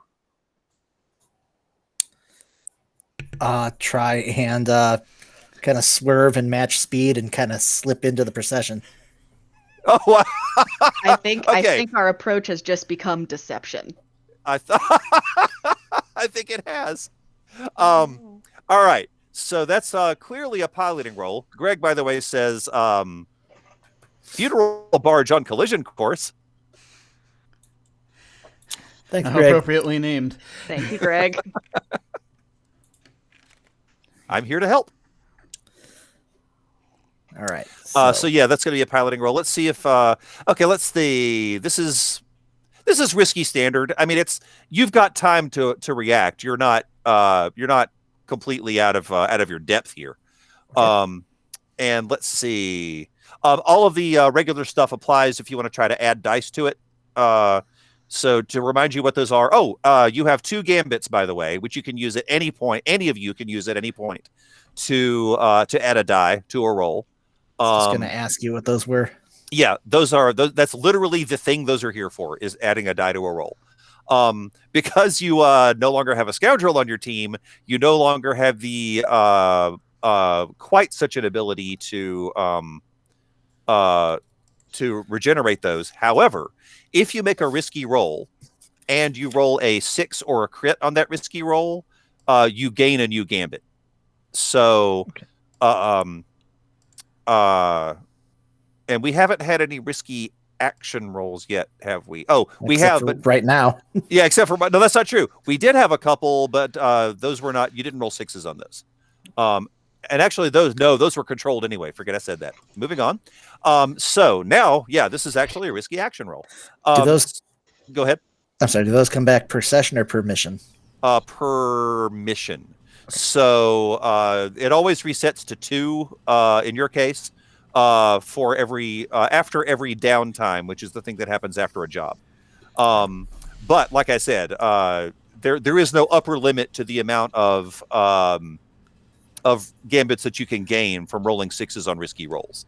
So if you already have 2 and you roll 1, you get 1. The only thing you can't do right now, none of you have the move that lets you gain gambits on rolls that you use a gambit on, if you see what I mean. So there's that. That is a thing you can do to add a die to your roll. You could do the Devil's Bargain like we talked about before. You could push yourself. I've got Ace Pilot when I have potency in all speed related rolls. When you roll to resist the consequences of pilot, gain +1 die. Perfect. Okay, so right now, potency, that's good. So potency in this case means that if you are up against a superior force, which right now you are, because the barge itself is not necessarily superior to you. It is just a barge. But it does have some weapons because it's a barge that's being used by an actual military organization, and they can't resist putting weapons on everything. Right. So, but also one of the things about this system is this isn't the case in every single roll, but it will be here. If you find yourself up against a faction that is significantly higher than yours, it can lead to some penalties on your roll. But because you have potency, and this is clearly a speed related roll, it will mitigate or in some cases nullify those penalties. Dig it. So you're in decent shape on that. It means that you don't have to take any penalties because you're up against this is House MacLeod, for example. So you don't have to take any penalties because you're up against them in this particular case. So you could also, like I said, you could push yourself, which means spend 2 stress. You get a die. Do I get that extra die for the resisting the consequences of piloting? This is if anything goes bad for you, and I say a bad thing happens, you will at that point say, no, it doesn't. I resist it. And the way resist rolls work is resist always works. Resisting also requires 2 stress, but if you get a good enough roll, sometimes the resist doesn't require any stress. But that does mean you get an extra die on your resist roll. So right now you're not resisting anything because nothing bad has happened yet. Okay. I didn't realize resist was a specific game term. Gotcha. Yeah, but it is entirely possible that something bad could happen, and then that will kick in. Also, you can gain an assist from any of your crewmates, which means that crewmate will spend 1 stress, and you get an extra die. The risk to your crewmate is if anything bad happens to you because of the roll, it also, or at least something related, also happens to the person assisting you. Got it. But given that all of you have access to systems in this ship, that could be any of you. You literally just have to say, I assist the pilot, and tell me how you do that, and then mark off 1 stress. I was going to spend a gambit, but if someone wants to help, that is... you are free to do any of those, by the way. You can spend a gambit and someone can help, and you can push yourself. you can add a whole bunch of dice if you want to. I'm assuming your helm is 2, right? Yeah, I'm already rolling 2 of helm. So you're in you got a leg up on that one. Right. But I'm just like, depending on how much you want to do this, and none of you has spent any stress yet, if I recall. So you're in pretty decent shape on stress spending as well. I have an idea. All right. That might help. So I'd probably be spending stress to attempt to do this. Sure. And so we don't have we do not have a thing that fakes a transponder signal. You do not. But you did find the jammer. We did find the jammer, which is good. Because the thing being that if we can make use of it, then that'll actually that'll basically keep them from detecting our signal. Except then that we're in a procession and they're probably going to see us one way or another. So that's true. My thought here. Yeah, you've been seen. That's a good point. Yeah, we've been seen. So in this procession, there must be servant ships of some kind, ships that are basically lower class or that are there to help support the other ships throughout this procession, presumably. True. So my thought is that to quickly, it's basically Coil would be running over to some sort of our band detector, our frequency band detector, and basically trying to pull up, see if he can listen in, and grab the signal from any of the, preferably any servant ships that might be ahead of us, and bounce it off us so that it looks like we're one of those types of ships. Okay, here's the cool thing about assists. Assists always work.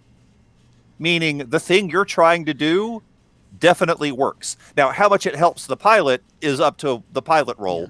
But the cool thing is you just did that. So yes, that works. I'm assuming that that's how we want to go. But I mean, I'll vote for it.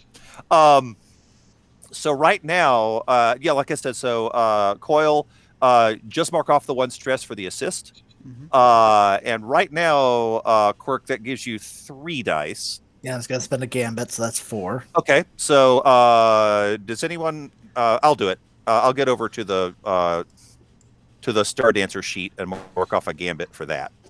Let me get into the right space. So, I mean, if you want to push yourself, that's 1 more die. It just means you take 2 stress. I'm just letting you know, you don't have to do any of this, but the other option is push yourself or take a devil's bargain. You can't push yourself and take a devil's bargain. I'm feeling pretty good about the 4. Honestly, 4 is pretty good. Yeah, 4 is a solid roll. And again, this is risky standard. Believe it or not, you're not in a. it might feel more desperate than it is, but you're just right on risky standard with a helm roll. Risky standard. 2 bonus dice. Submit. You got a 6. Nailed it. Okay, so very good. Which means you actually succeeded. So tell me exactly what you succeeded in doing. So yeah, it kind of like so we kind of came in at perpendicular to the procession. Yeah. And so yeah. So like slamming on the levers and pulling on the throttle, I hit the retros and the directionals and kind of bootlegger turn. Okay. Into the gap between the barge and some of the attendant servitor ships. Okay. And thanks whose signal now mimicking. Yeah, thanks to Coil's assistance. Hanging on the transponder echo. Yeah, you look like one of the Remora ships that's just hanging around here. Okay. So, okay. I mean, you did it. And the thing is, because you succeeded, like if you'd gotten a 4 or 5, someone that you didn't want to notice would have noticed and would have done something about it. But you got a 6, which means you pulled this off. Which is, again, that definitely goes a long way towards bolstering your reputation as strange, because that's weird that worked. So what are you doing now that you're in this procession? By the way, just sit back and enjoy the show, guys. Yeah, the procession is heading towards the star in the middle of this system. That's where you want to go anyway. Well, halfway. Well, near there. Near there. Does anyone know if the just out of curiosity, just in case, right?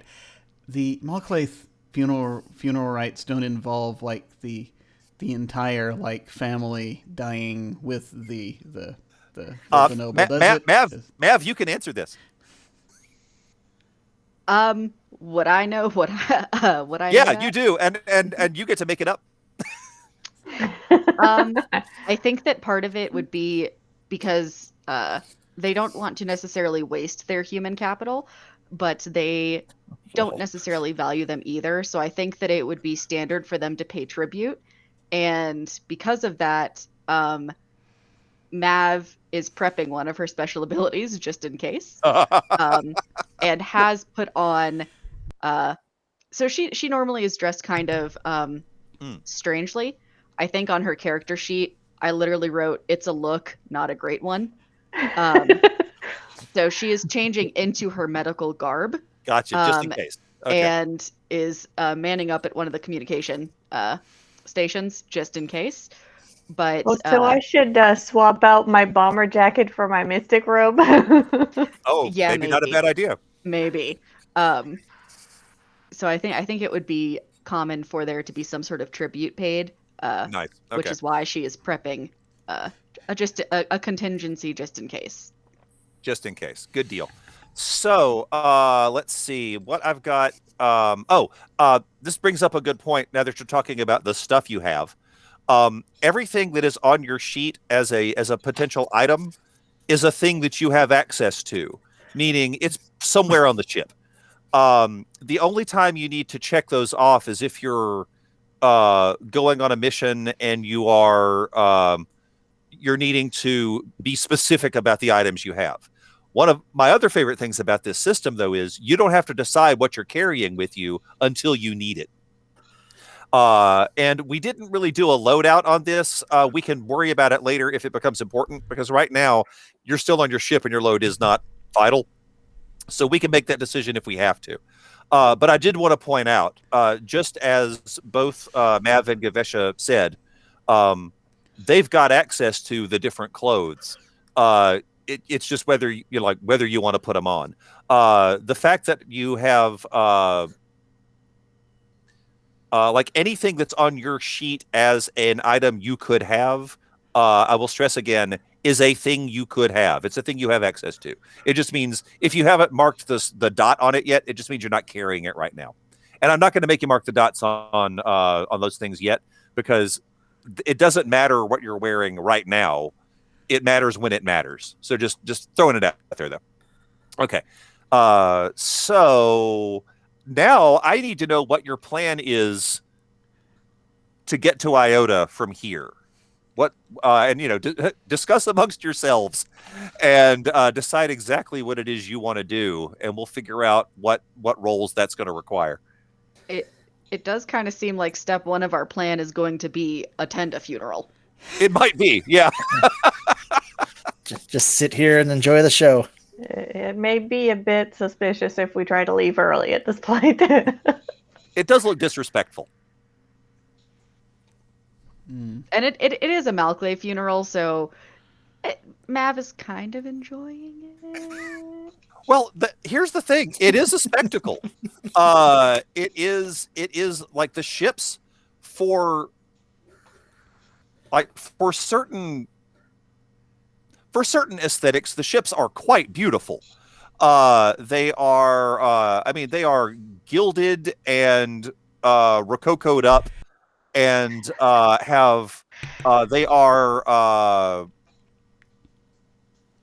let's see, what should MacLeod's house colors be? What would look really garish on a ship?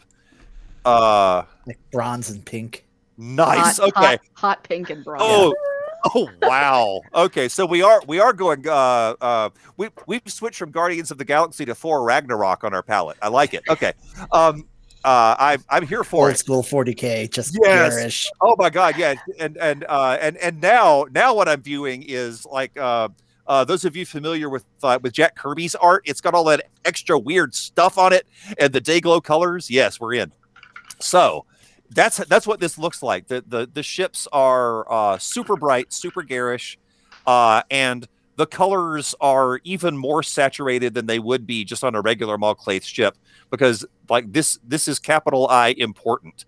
They've got like Urtech things that enhance the spectrum they do. of the colors, so it's You're actually exactly literally right. highly saturated.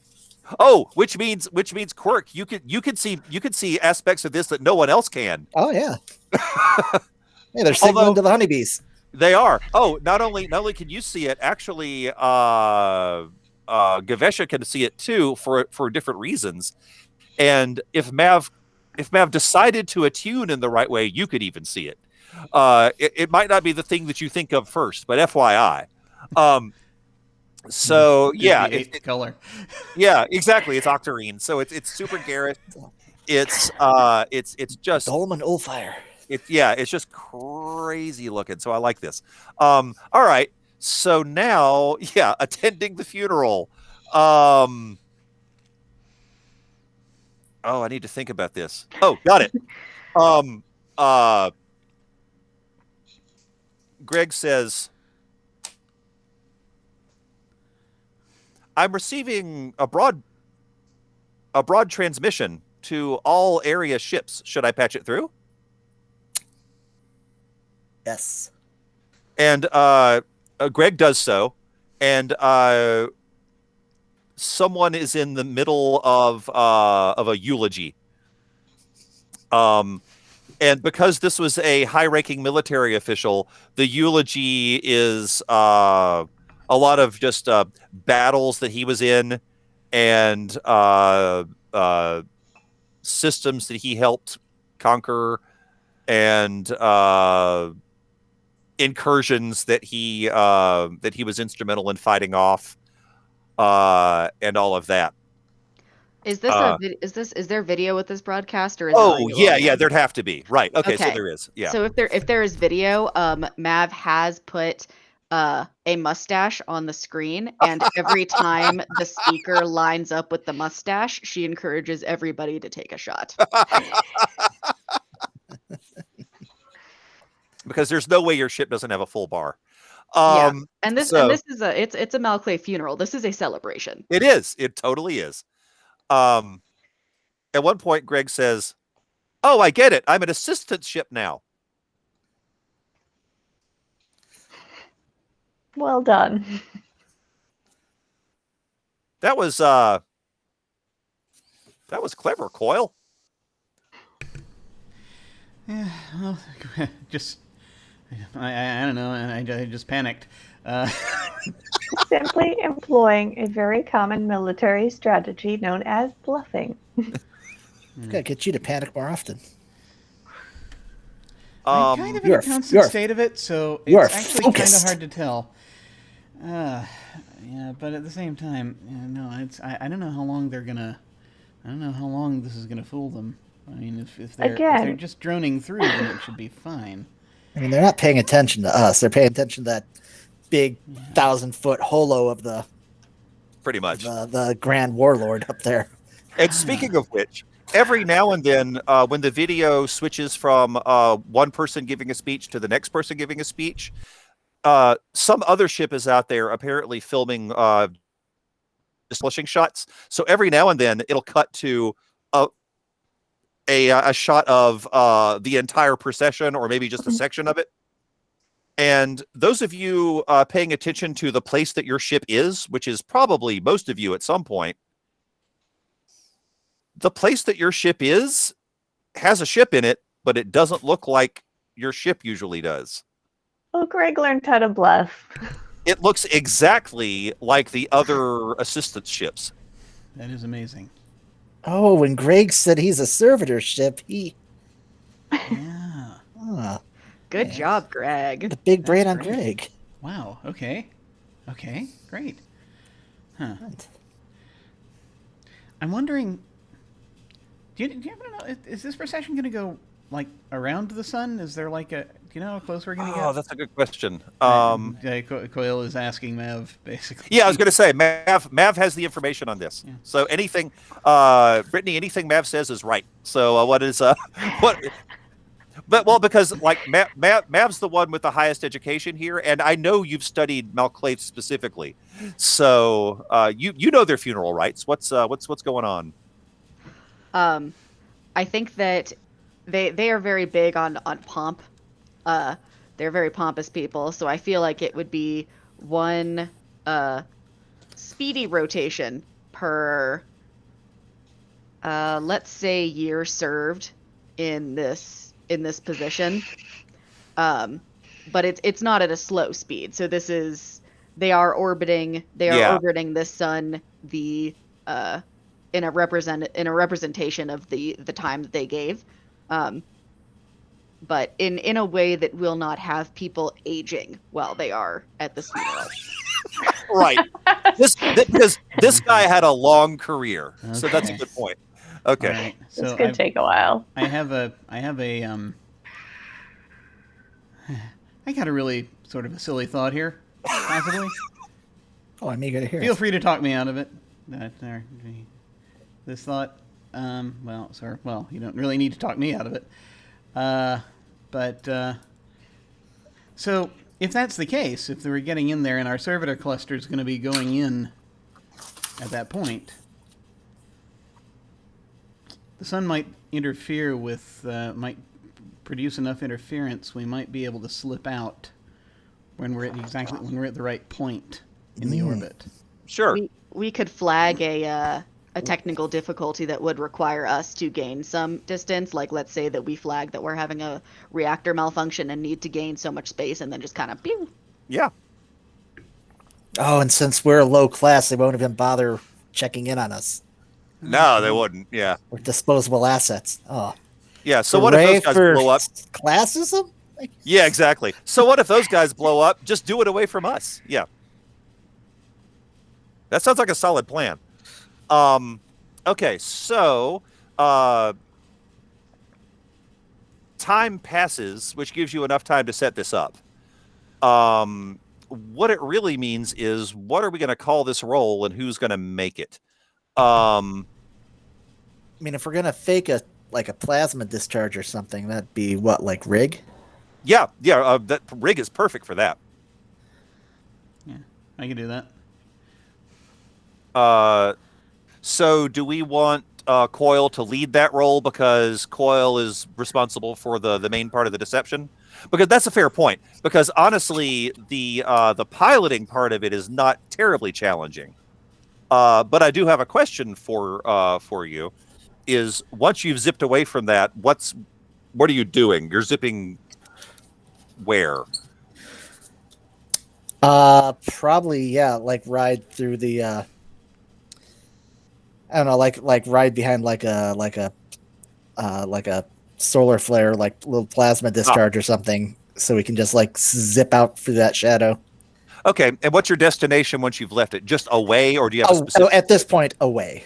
Okay, so just any place that is not here. Got it. Yeah, okay, we'll just take making a sure. long ride around. Though, I mean, technically, I guess anything you do is sort of a slingshot because you're literally orbiting a sun. So fair enough. All right. Well, in that case, what are the options here? It's just a rig roll. We said rig. Okay, so really, this will continue to be risky standard for a couple of reasons. At least at its base. Obviously, you could adjust different ways for that, but we're going to start with risky standard. It's going to be rig, which is the thing you're best at, which is good. You can obviously, and everything else applies. You could try a gambit, you could push yourself, do a devil's bargain, get assistance, however you want to work it. Okay. And the result of this, though, is to be convincing enough that they understand why you're fleeing is really what it is. Okay. So yeah. So could we potentially assist by putting out that message on the comms? Oh, that's a great idea. Yeah. Who wants to do that? I can do that. I think I have consort and sway. You do, and this would be a sway. But you don't have to roll for it. But you, what it means is that because it's an assist, you don't have to roll for it. But what this means is that you've definitely got the skills to pull this off. Because this is a fairly simple deception as far as this goes. So yeah, no problem on that. All right, so you've got 2 dice for rig, 1 dice for Mav's assistance, and Mav, just make sure you mark off a stress. I'm gonna help too. Only one person can assist. Oh, can I? Okay. But let's see. Yeah, you can only accept assistance from one person, unfortunately. If I have an ability that would allow me to add a die, could I potentially assist for +2? Oh, that's interesting. What ability are you talking about? Because maybe. So I have an ability called Welcome Anywhere. While wearing your medic garb, you are welcome in even dangerous places. Gain +1d to consort and sway when offering to tend to anyone in need.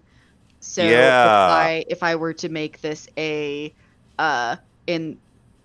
I put out the communication in medical garb and said that our reactor malfunction has caused a medical emergency. Let me think about that, because maybe. Actually, I kind of like the extra die on that. The other option would be that I would allow it for greater effect. But in this particular case, standard effect is all you need. So I'm not gonna like giving you extra effect. I don't know. That's not true. Giving you extra effect would like if you got like great effect out of it. I'm just letting you know what your options are here. If you got greater effect out of this, it would allow you to end up in a really good place, if you see what I mean, as opposed to just away. But yeah, normally assists are only one die, but I like that idea of adding either. I'll let you either. You could play it either way. You could do it kind of like pushing yourself. You could either add a die, or or make it potentially great effect instead of standard. I would probably do, because this would be adding a die to his roll, correct? Exactly, and he's already got. You've already got what? You've already got 2 dice. This would bump it up to 4 if you added a die. If you added yet another die, if you see what I mean. Yeah, I think that I would rather add a die, just because if this situation breaks bad, because we are surrounded by military vessels, it could break very bad. And it certainly could. Yeah. If this roll goes not well, you're going to be in a whole new problem. So that's a fair point. Okay. So do you want to just do that with 4 dice? That's up to you, Jim. Okay. So let's see. Yeah, my rig is 2, and then I get 2 from that. So, yeah, basically my plan here on the character side is to for some reason Greg is the ship has like half a dozen seemingly redundant ion isolators. So we're going to take some of the atmosphere we collected from Aleph, and feed some of that through one of them, and set it off, so that it will generate what looks very much like a plasma reaction. Gotcha. And I'm gonna have Spencer down, essentially helping me to put things in place and move things. So you see this little hovering robot nearby as we're doing that. Makes a lot of sense. And we have 4 dice, and I could either push myself or accept a devil's bargain, I would assume. Yes. Or it says spend a gambit, which I'm not sure. You do have 1 gambit left. I've only had one. But when you work on a clock with rig or hack, when you study a schematic, fill +1 segment according to my tinker ability. When you spend a gambit on a rig roll to repair or upgrade, treat the system you worked on as 1 quality higher for the remainder of the job. I don't think that would apply here. That doesn't apply here. Yeah, you're actually trying to fake that it's broken. So yeah. Okay, so neither of my abilities there would apply. Not in this case, yeah. So I think, well, I've only got 1 stress right now. Haha. I presume stress is like stress recovery is a between mission thing. That happens during downtime. That's exactly right. Okay. And that's the only time. Well, that's the only time you can normally reduce stress. It is possible if you get a really good roll on some stuff, but that's a thing later. If I take 2 stress on this, then I would get a bonus die in addition. Is that? Yeah, if you push yourself, you can push yourself for effect or for an extra die. Okay. Do we feel as though this is this? Is this too early, or do we feel as though this would be something worth spending additional stress on? I think getting away from the military funeral is a great time. I feel as though to spend resources. I would count that as a let me check my notes. Stressful situation. Yeah, I would count it. It's literally stressful. Fair point. And this is the tail end of the episode, so yeah, that's fair. Spend them if you got them. All right. That's a good point, actually, because you'll have a chance to reduce this later. Depending on what happens, we'll see. All right. So yeah, go for it. How many dice does that give you? That sounds like a lot of dice. So that's 5 dice. Holy that crap! I would have total if I get 1 bonus from that. All right, do it. Okay, here we go. All right. So this is risky? It's risky standard right now, yes, Risky unless standard. you do anything to change it. Yeah. Risky standard and 3 bonus dice. All right. I'm just sort of like, okay, just sort of he's got these 2 wires out his way. Okay, we're gonna vent. Cross your fingers, folks. And he will touch the wires together. And Mav is ready on that communique. Okay, so the good news is it works. The bad news is something happens. Got it. Okay, this is I'm going to go the simplest route on this one. The bad news is that it does attract attention, which means that everything. Okay, you convinced the people that you really needed to convince that this is happening, meaning the higher ups that can authorize a break in formation. You've done that. You've ended up in whatever place you want to end up, which, as we stated, was away. Which is, I think, I'm seeing that as just on the other side of the star. So, and you've already selected a range of good areas to be in that you don't have to worry too much about detection. However, let's see. I think Quirk's the one who notices this because you're looking for this kind of stuff all the time anyway. You're the one watching the scopes, and you're a pilot, which means you are the most observant for this kind of thing. One ship that was apparently doing the same thing you were doing, pretending to be an auxiliary vessel, peels off and follows you. But what I will tell you is you don't get anything over official channels that's telling you to stop. So you fooled the people you wanted to fool. You really do have a tail now. Sounds like it's time to punch it. Maybe. Hey, look! There's a Stargate. I'm a punch it. Yeah. And I will point out once again, this is definitely a speed-related roll. So you get potency on this because of your special ability. This is clearly going to be the pilot's show. But again, any one of you can assist, and the whole range of additional dice does apply. I'm gonna tell you right now. I'm gonna use my excess speed, exceed specs. Ah, okay. So you're using that one. That's a good one. I'm gonna burn out the. I'm gonna damage the cargo's in the smuggling compartments, right? It is. I'm gonna damage the basic cargo hold in order to boost up the effect. Okay. So yeah, you're right. So basically, you choose a system to damage, and you've chosen hull, which is good. Yeah, which is good because hull's the thing you've got the most of. So yeah, no problem. Okay, so that'll need some repair work later, obviously. But you have an excellent point. Yeah, but the thing is, you have brought up an excellent point. Your cargo is not in the cargo hold, so this is the time to do it. Yep. All right, so remind me what that gives you though. I can choose one die or plus one die or plus one effect. I'm gonna go plus one effects bumps it up. Got it. Okay. Right? Yeah, I'm correct on that? Okay. Yeah, and right now, again, you're risky standard. This is a risky move, but you're not desperate by any means. Okay. So right now, risky standard. If you succeed, head on. Let me make sure I understand exactly what you're doing. What is your goal? What are you trying to do? To get away. To get away from the system, meaning to get away from our pursuers. Okay, just to get away from your pursuers, or are you also trying to get to the gate, get to or through the gate? Because either one of those is an option. Leaving the system is a great way to get away. Let's get through the gate. Then, yeah. You can do it. Because if you want to punch it, okay, I will. The only thing that this will do. Oh yeah. Is this will punching it and flying immediately to Iota is going to give you basically just +1 heat in this system because you did a weird flashy thing that people have noticed. But 1 heat in a system is not a big deal, and it gets you out of the system. So I'm just letting you know that's the price to pay if you want to immediately get the hell out of here. Yes. It's not a bad price.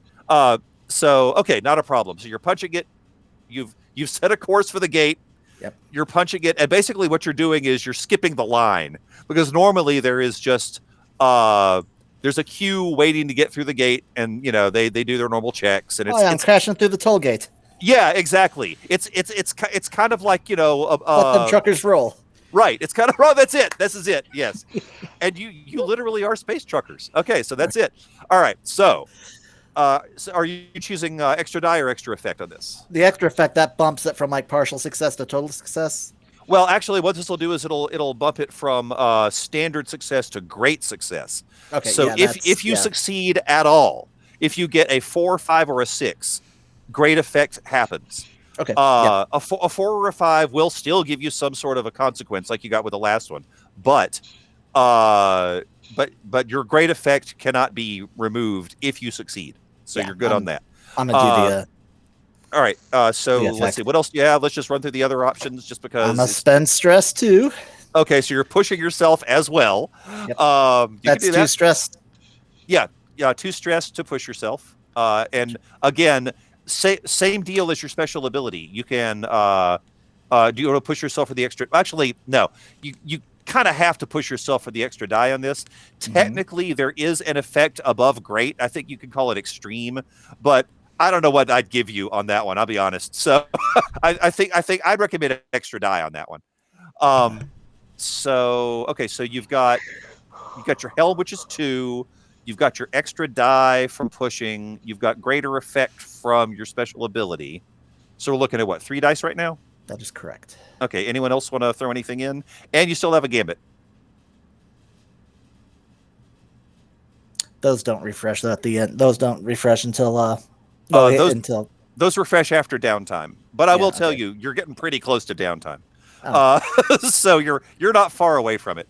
Heck, let's do it then. What the hell?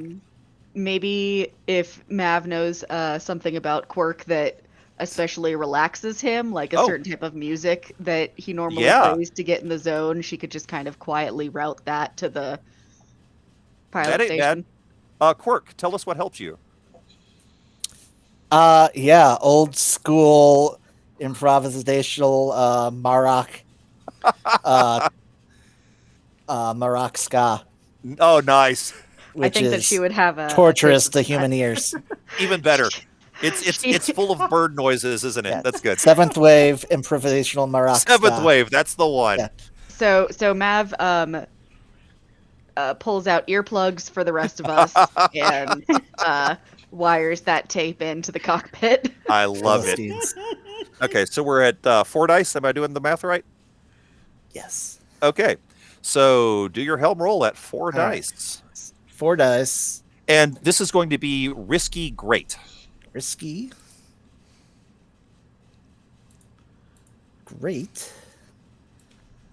2 extra dice. Submit. Okay, so the good news is, with great effect, you have you are through the gate.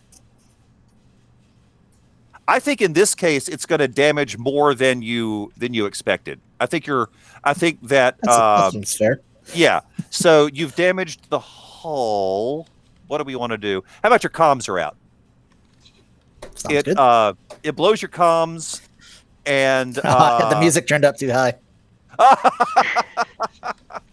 So it blows your comms, and it and your hull is messed up. Specifically, the cargo bay part of the hull. Now the good news is only the direct communication part of your comms is screwed up. You can still transmit the code to Locke's unit. Gotcha. And because you got great effect, that means that you were not followed through the gate by the person that was after you. I am going to mark 1 heat over in the which one? That was Breck, right? Breck. You've got an extra heat in the Breck system, which I'm going to mark on this sheet right now, if I can get my computer to work. That's nice because that was a system that we didn't start from or we're ending in. It's a right. Okay, let me flip over to 1. And if you're still on the Procyon sector sheet, in just a moment, you'll notice that there it is. You've got 1 heat over in Breck. And that will remain until you do something to remove it. By the way, you can see that you've got a lot of heat to build up before you get a wanted level in a system. So right now you just got 1. But yeah, you were not followed. Also, great effect means that, unlike the last time you punched into a system, surprisingly, you end up exactly where you wanted to be.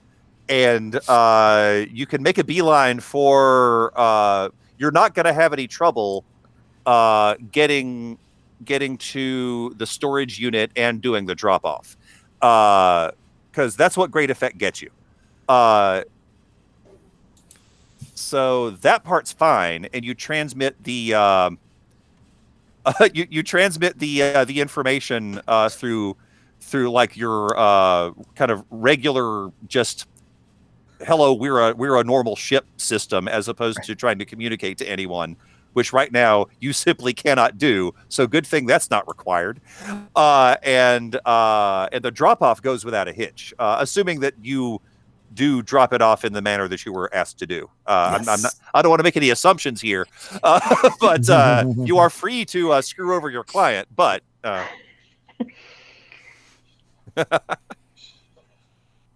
so that is it for the job. Do we want to? We're a little past the time that we would normally wrap up. Do we want to go ahead and take the time now to do end of session and end of job XP, or do we want to start the next session with that? How are we feeling? Personally, I'm doing great, but I want to make sure everyone else is. How long do we suspect that to take? It shouldn't be more than like maybe 15 minutes. It's not going to be too long, and it may be less. I'd say do it now, just because I will not remember by next session. And fair enough. I might not either. So I like it. Okay. All right. So we're going to move into the after job. Okay. Here's what we're going to do. We're going to move into the after job stuff, which is basically just 3 things that we talk about and decide. Actually, kind of 4 things. And then we will begin next session with the downtime stuff, because we don't have to remember anything for downtime. And between now and then, I'll post some stuff on the Discord to let you know what's coming on the downtime. I know most of you have the rules, but just to kind of give you some reminders. So that'll work great. Okay. So the first thing we do is the payoff, which means that you get. Let me think about this. All right, the base pay is 6. Actually, let's bump it up to 7, because Cobalt Syndicate has given you a bonus. And this is another thing that great effect is going to get you, because you got it in way before, like way ahead of schedule. So your total amount that you as a crew get for this is going to be 6. No, 7. Sorry, man, I apologize. So you've got 7 as your payoff. One of the things that you have to do is decide whether or not you want to spend some of that cred for upkeep on your ship. Right now, if you look at your the start answer sheet, because I've already done the math, and your upkeep is only 1 cred right now. So if you spend one of those creds, that will count as your upkeep for this. And basically, that just keeps the systems that are not already damaged. We'll get to that in a minute. That keeps the systems that are not already damaged from wearing out.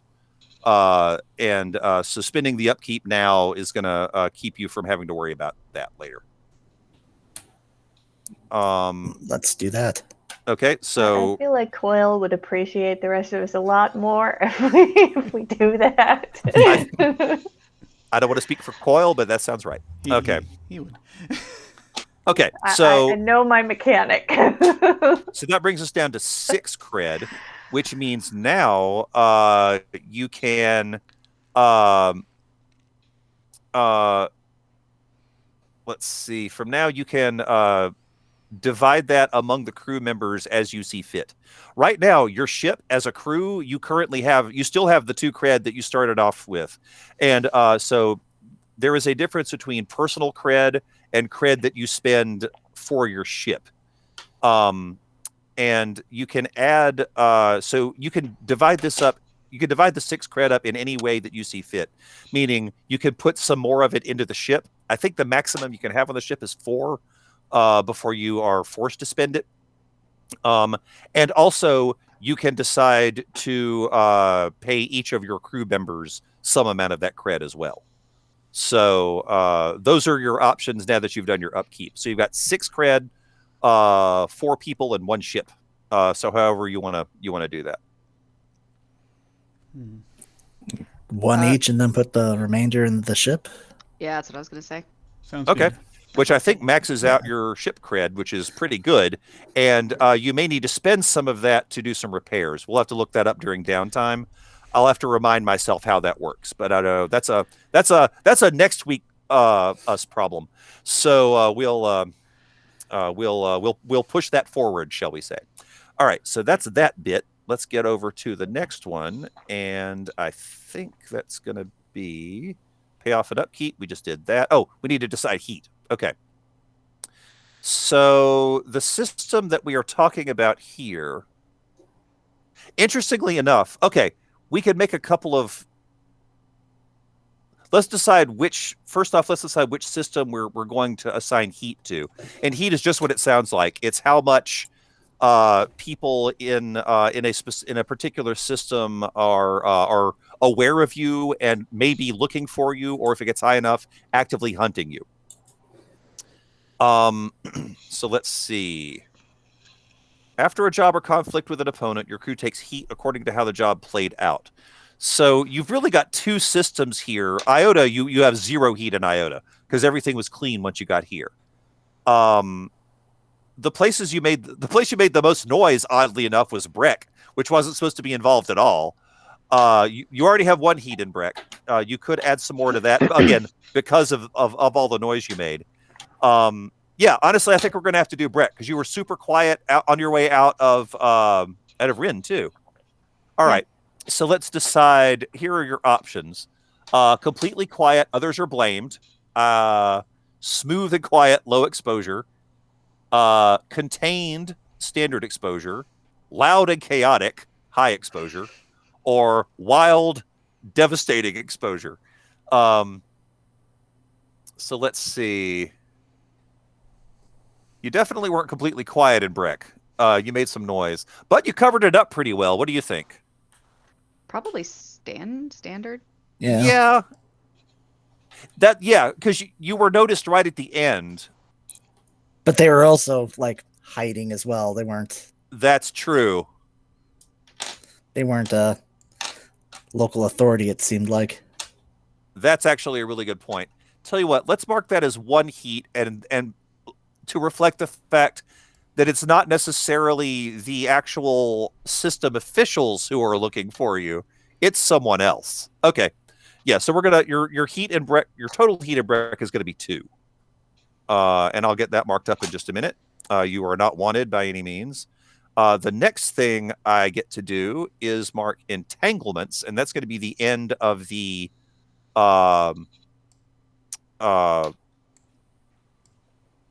let's see. We're gonna stick with Breck on this one. I love the fact that all of your problems are coming from like the system you didn't even mean to be in.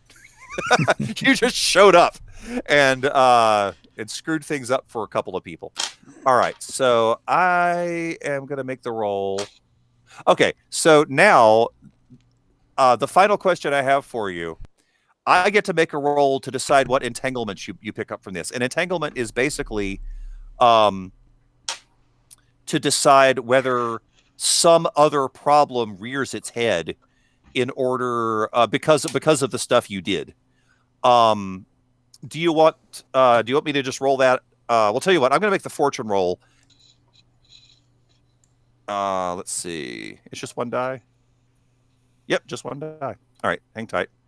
Right now it's going to be pretty light, largely because you haven't done enough to really piss off that many people yet. So let's see. Let's get in here. Let's do a fortune roll. 1 die. Submit. All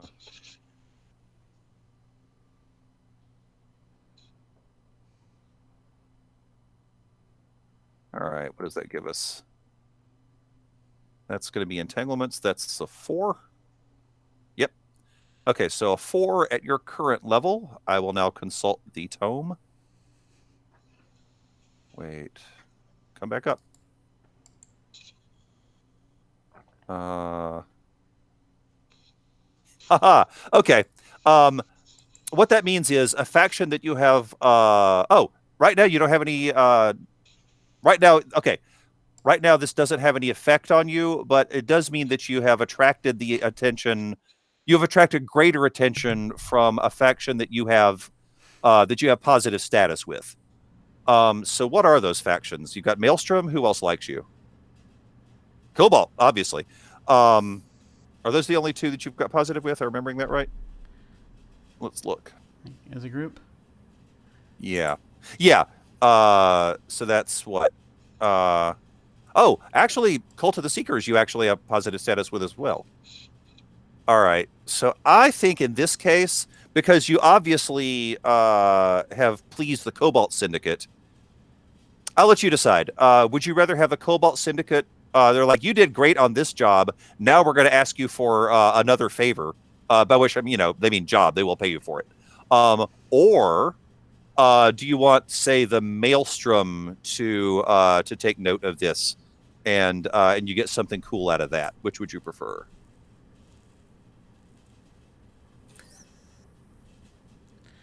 I like the Cobalt faction. Yeah.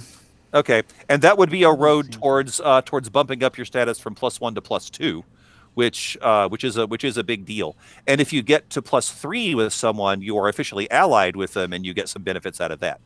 I will tell you, on the opposite side of that, if you get -3 with a faction, and you've already got -2 with House Malclaith, it takes more than what you just did to bump your status down that far. But if you do, you are what's called at war with that faction, and that is bad for you.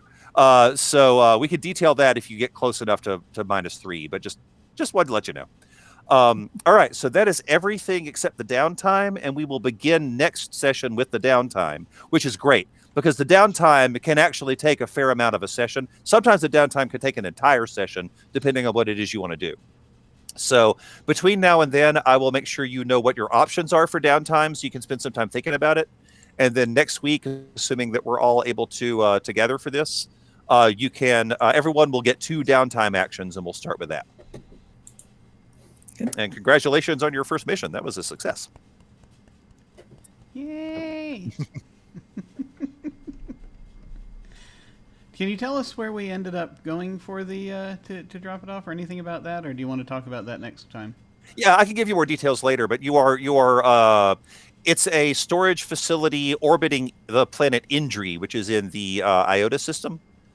And if you want, we can start next time with or if you want some information about what you're orbiting, that might help you decide what your downtime is. I see what you mean. Is that what you're going for? A little bit, but okay. that also, I just was sort of curious about what the end of the story looked like. Basically, this particular mission. Okay. Well, first off, the place that you dropped it off is literally just this series of floating. They do look a lot like storage units. That's literally what they are. Different sizes, different capabilities. This one is fairly sizable because you're dropping off something kind of big in it. And it is the planet that it's orbiting is a heavily industrialized planet. Over 25% of all goods manufactured in the sector come from this planet.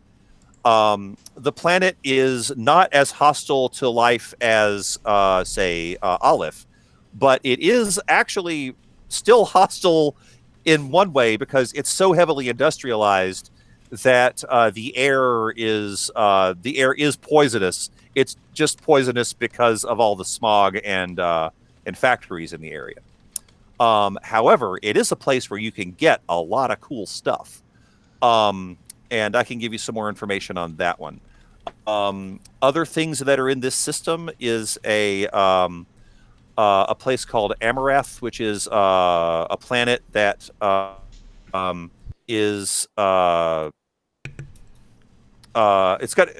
it has a lot of lush forests and jungles in it, interesting to some of you. It's where a lot of designer drugs are manufactured. And then there's another place called Lithios, which is an ice planet that has a lot of really creepy way-oriented stuff on it. So something for everyone in this system. Nice. So that's where you've ended up. But right now, literally, you've ended up just in orbit on Indri. And one of the things you are going to have to do some repairs, and that's a downtime action. We'll talk about that. I think it might literally just be a matter of spending cred. So, but like I said, we'll detail those. And any of you that have any stress, you can spend some actions to remove it. But there is danger to that if you don't have a lot of stress. You can overindulge, and that has its own list of issues. Which I'll make sure you're aware of all of that before we get into those roles. I'm sorry. How are we doing XP? Oh, that is an excellent question. I need to give you some.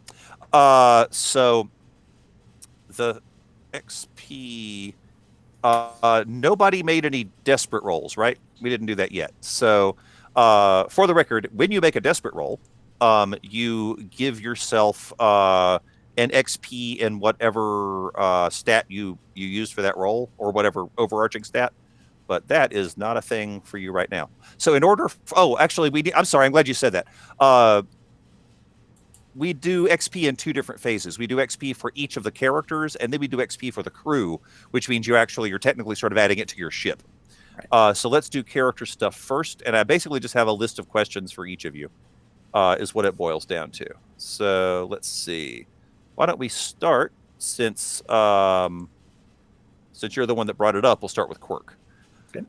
Now, if you bring up your character sheet, the list of questions is on the second page of your character sheet.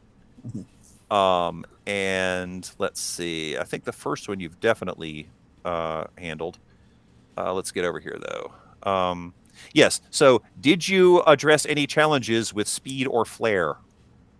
Sure seems like I did. I'm gonna agree with you on that one. And by the way, the way this works is I ask the questions and you decide what the answers are. So you determine whether or not you did. But yeah, I mean, I can't possibly disagree with that. And then so that is the one that is specific to you as a pilot. Now we've got the remainder of the questions, which are the same ones I asked to everyone. So everyone be prepared for this. Let's see. Did you express your beliefs, drives, heritage, or background? Multiple times, I feel. Yeah, you were pretty much your Xeno self on that one. And did you struggle with issues from your vice or traumas during this session? No. Yeah, not yet. Right. Okay. So that's going to be that'll be 1 XP for each of the ones you said yes to. Because actually, hang on. I would make an argument for 2 XP for the speed or flare one, honestly, because you did do it a bunch of times. I'd also argue I did multiple times with the heritage between the ska and the seeing in the ultraviolet and 100%. I agree with you. You're right. Okay, so that's 4 XP. Rude. All right. Thank you. Good deal. All right. So next, let's move to the Stitch. So Mav, in your case, your unique question is: did you address a tough challenge with insight or compassion? And insight in this case is basically brain stuff that you did. So I'll like Doctor, Hack, Rig, and Study are your insight options. I did roll a study, but I feel like the finding the jammer might have been insight. That was totally insight, actually. That was you definitely used your study, and I would argue that using your welcome anywhere is effectively a case of also doctoring it up, because so I would give yourself 2 XP for that one. Did you express your beliefs, drives, heritage, or background? I expressed distaste for. Yeah, we got. I took shots during a funeral. Yeah, and insight into the history with the MacLeod. and the mustache was pretty good too. So do you feel like you did that enough times for 2 or just 1? I would say just 1 because it was the same situation. Yeah, fair enough. Okay. And then again, I think we know the answer to this, but I will ask it anyway. Did you struggle with issues from your vice or traumas during the session? I do not believe so. I don't think you did either. Okay, so that's cool on that one. All right, so let's see. How about Gavesha? And then we'll wrap up with our mechanic. All right, so did you address a tough challenge with wisdom or the way? Well, I found that. That was pretty thing tough. That was on a the planet. super tough challenge. That's a good point. Still haven't figured out what it is. No, but that was extremely tough. That was that's the definition. Okay, do you think that was enough for 2 or just 1? I don't know. I would say probably just 1. Okay. And then the next one is, did you express your belief, drives, heritage, or background? Well, my history with Coil did come up a little bit. I agree, it totally did. Yeah, that's a background thing. Okay. So what do you think? Maybe 1 for that? Yeah. All right. And then again, I don't think you got involved with vice or traumas on this one. Well, you don't have any trauma yet, and your vice did not yet come up. But we'll see. We'll see later. It might have an option for it. All right, which brings us to Coil. So your unique question is: did you address a tough challenge with technical skill or ingenuity? Let me think about that. The only question really is, did you do it enough to feel like you earned 2 for that, or just 1? I have an opinion, but it's not my call. So the funny part about this is that the way this question is in particular set up is, do you deserve 1 or 2? Is that, of course, my brain always tells me anytime anyone asks me a question that's formed anywhere like that, my brain always tells me you deserve nothing. Unfortunately, and that's not true. That's how I'm wired. I've been there. I get it. Yeah. But I'll try to. I will. So there was the thing. So the spoofing thing happened. Right. And that was the thing. I tried to sort out the thing. I feel like I was doing it a lot. You did. You had a lot of technical because there was skill like and ingenuity. There was the sun stuff, releasing the plasma. Oh yeah, that's true. That was your idea. Get the satellite image to try to figure out what the thing was. Yeah, there was trying to figure out how to deal with even the coolant stuff at the beginning. That's so more than enough for 2. So yeah, give yourself 2 for that one for sure. Okay. And then the next one is beliefs, drives, heritage, or background. Which, let's see. Are beliefs and drives on the sheet somewhere, or is not exactly? Okay. It's really just sort of a more general thing on that one. Okay. Heritage is a specific thing. Heritage and background. Heritage and background you've got, which Spacer I feel and labor. Yeah, and Spacer in a huge way. Definitely. I mean, I'll go ahead and chime in that definitely on Spacer. What do you think about the labor side? He grew up crawling around the guts of a very large ship, so that was. That's kind of what you did here. Basically, that was kind of sort of his default position from in here, though. So it wasn't well, it is, but I mean, it makes it easy to get XP in your case. So yeah, I'd vote for 2 on that one.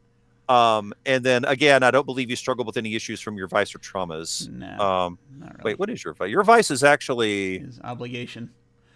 Out of everyone, interestingly enough, you're the one that had the closest shot at triggering, not really your vice necessarily, but dealing with issues from it. But it didn't really make anything harder for you this time. So I don't think it really happened because it's mostly I've got my obligation, I think, is tied to this Junkers Consortium that sponsors trips in return for salvage. I think you're right, which in this case didn't really get in your way or anything. Yeah, I didn't try to suddenly salvage anything during the whole No, that's a fair point. Okay, so that's everyone's individual XP. Now everyone gets to discuss the things for your ship. So the first one is: did you execute a successful transport or smuggling operation? Yes. 100%. Yeah. That's literally what this was. Let's see. Do you feel like this was just 1? So do you feel like it was just 1 XP? I mean, it wasn't like what do you think? might have been was one. We only did the one job, but we did it Yeah. well enough for them to give us an extra credit because we got it done quickly. That's true. In this case, though, I think the credit was the benefit on that one. So Yeah. but I agree. Okay, so I'm going to go ahead and mark up your ship sheet for you, if that's okay. So I'll give you 1 for that, obviously, for finishing the job and finishing it well. The next one, did you contend with challenges above your current station? I will go ahead and mention right now your current station is 0. So the answer to that is, I think, a default yes. Yeah. Literally anything you dealt with was above your station. So we're gonna. That's one thing that's really cool about having 0 at the beginning, is that you almost always get an XP for that. Did you bolster your crew's reputation or develop a new one? Yeah. I think we did with the Cobalt Syndicate. They are going to be trying to figure out how you did what you did for a while. I think you're right.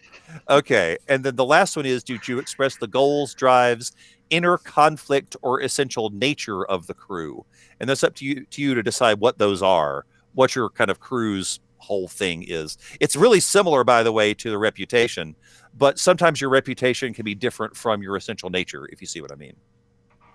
We did weird stuff. Yeah, You did it was some weird stuff. It was weird. Yeah. So in this case, what I'm hearing is you believe your essential nature matches your reputation. Okay. And I'm not disagreeing with that. And we did weird stuff and we got the job done. Yeah. Okay. And we panicked while doing it, so I feel as though that covers all the bases. Okay. So I'm going to give you 1 for that for sure. Do you think you did enough weird stuff to merit yourselves 2 on that one? It was a very strange situation. You did a lot of weird stuff. I'm not. Yeah. We got into a funeral and out of a funeral. That's true. Those are two strange things. That's Yeah. true. And the ways in which you did a lot of that stuff was pretty strange. Yeah, okay, I'll give you that. You're right. Okay, so the good news for you, and we're not going to decide this yet because it'll take more time. We can do this as part of our downtime discussion. You just got a playbook advancement on your ship, which means I'll give you what those options are. Right now, just quick shorthand on it is you could choose special abilities, or you can upgrade one of your systems, and we'll get into the discussions on that both here and probably on the Discord. But right now, you've got enough to bump up your ship's information, and that's cool. All right, and that is everything. So thanks, Josh, for reminding me about the XP, or we would have had to start with it next time, which wouldn't have been the end of the world, but it's easier to do it when it's fresh. So good call. Okay, now that's everything except for downtime, Brian, which we will begin next time. We have a question in chat that's probably best for you. Let's look at it. Yeah. Okay. How much does this game assume the crew works as one, as opposed to a collection of individuals with separate schemes and goals? The answer to that is the most annoying answer possible. Is it depends. There is no default assumption from the rules or the mechanics, meaning that if one of the options that you have on your getting experience point for the crew thing is if there is a conflict between crew members, you can get XP for whenever that comes up. So you actually can get rewarded for either working as one or for splitting up and being individuals and having conflicts. So it all really depends on how things fit together and what you as a role playing group want to emphasize. So it's actually pretty it's nicely flexible in that way. Yeah, I think one thing I really like about it is that we're all still working on the same job, and mechanically the game reinforces that. But really, whatever it is we choose to do is how the job gets done. So that's right. Yeah. That leaves room for us to just go in all manner of directions when we're doing it. Seems like it kind of depends on the crew. Yeah, it does. Yeah. And one of the other things I like is that the person making the roll is not necessarily the obvious person. We had an example of that this time, in which the getting away stuff was actually led by the mechanic as opposed to the pilot, because you were the one that was launching the initial deception, and then the pilot had the punch it one because that was most obvious for the pilot. So I like the way that it shifts, which means that the focus can actually move nicely from character to character. And we had some really good assisting options too, where I felt like everybody got to do at least one cool thing, which is always what I prefer when I'm doing a game. So it's really nice when that happens. So thanks for the question. Sorry for the rambling and vague answer. Oh, no worries. On this channel, we're nothing if not vague. I have 5 dots in vague. It's a good skill to have. It's a good skill to have. Well, I guess we're good. We'll go ahead and do our outros if we're ready for that. I am ready. This was very cool. We're gonna go ahead and go around and feel free to tell folks where they can find you. And any final thoughts you had about this session or favorite moments or whatever you like. And we shall start with Brian. Hello, everybody. Thanks a lot for watching, and thanks again to everyone, all of you, for playing.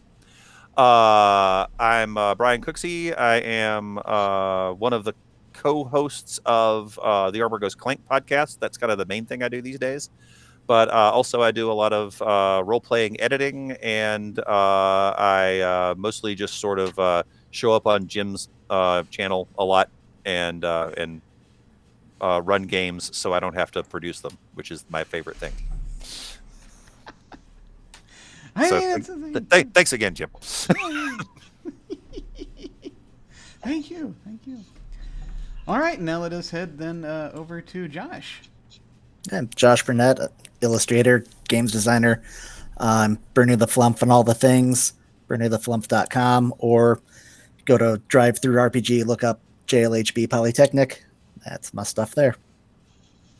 Very cool. Did you have any final thoughts on the session or anything you want to? No, I'm enjoying it. I'm really enjoying the escalate and cause trouble for your player for your players vibe. It is very neat. I love the way things. Fiasco vibes off of it. Yes. Awesome. That's a good comparison. Awesome. And over to Brittany. I'm Brittany. You can find me over at That Damn Druid on Twitter, and anything else you need from there will just be over there. Did you have any final thoughts on the session or anything you wanted to let us know? I really love this system. This is a really cool play system that I am probably going to spend my very real money on as soon as we're done. Yay! Very cool. Yeah, I'm digging it. And finally over to Alyssa. Hi, my name is Alyssa. You can find me on Twitch and Twitter and various social medias at Shawltales. And I'm having a lot of fun kind of exploring Iris a little more. I was very pleasantly surprised that I crit on the first roll of the game. That set a lot of things in motion that otherwise wouldn't have, which is awesome. I like those surprises. Yeah. I'm curious if we ever go back to Rin, if we will get a chance to find out what the heck that thing was. But in the meantime, I'm looking forward to exploring more of the game and the system and all the things. So, yeah. Awesome. Me too. And as for me, I think I've got to say, I think probably one of my favorite. I loved it. I loved this session.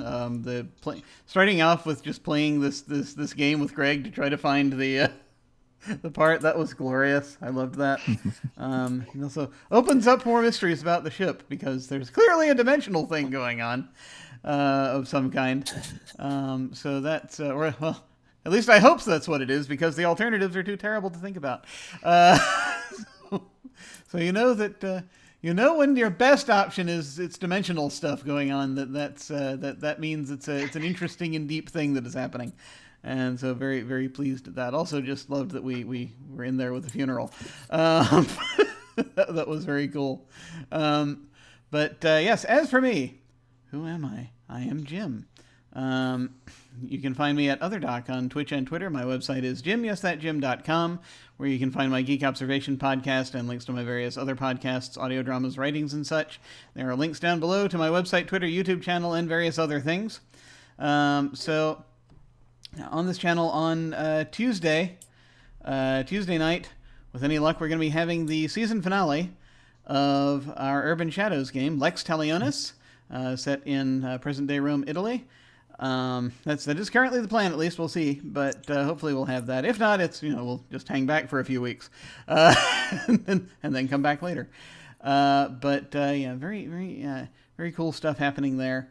And of course, then 1 week from today, we will have more of this, and we'll see what the future holds for our crew, and I'm very excited for it.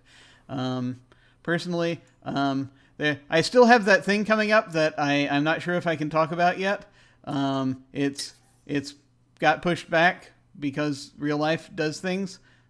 So because of that, it's probably not going to. Once again, it's probably not going to be this Friday, but it's probably going to be on a Friday, and there'll be more information forthcoming when I'm able to do that. So that's a thing that may happen very soon. But that's all I have announcement-wise for now. More things are coming, however. More things are coming. Just gotta slowly get there. But at this point, where am I? We're gonna go ahead and send a raid over to Prax. If you would like more space content, there's more space content happening over there. They are playing. They're playing Starblade Battalion Memories. This campaign they've started. They're on their second episode. We're going to go over there and say hi. Feel free to hang on if you are so inclined and say hi to them with us. That will be when we hit the end card. In the meantime, folks, thank you very much for watching. Take care, and we will catch you next time. Farewell.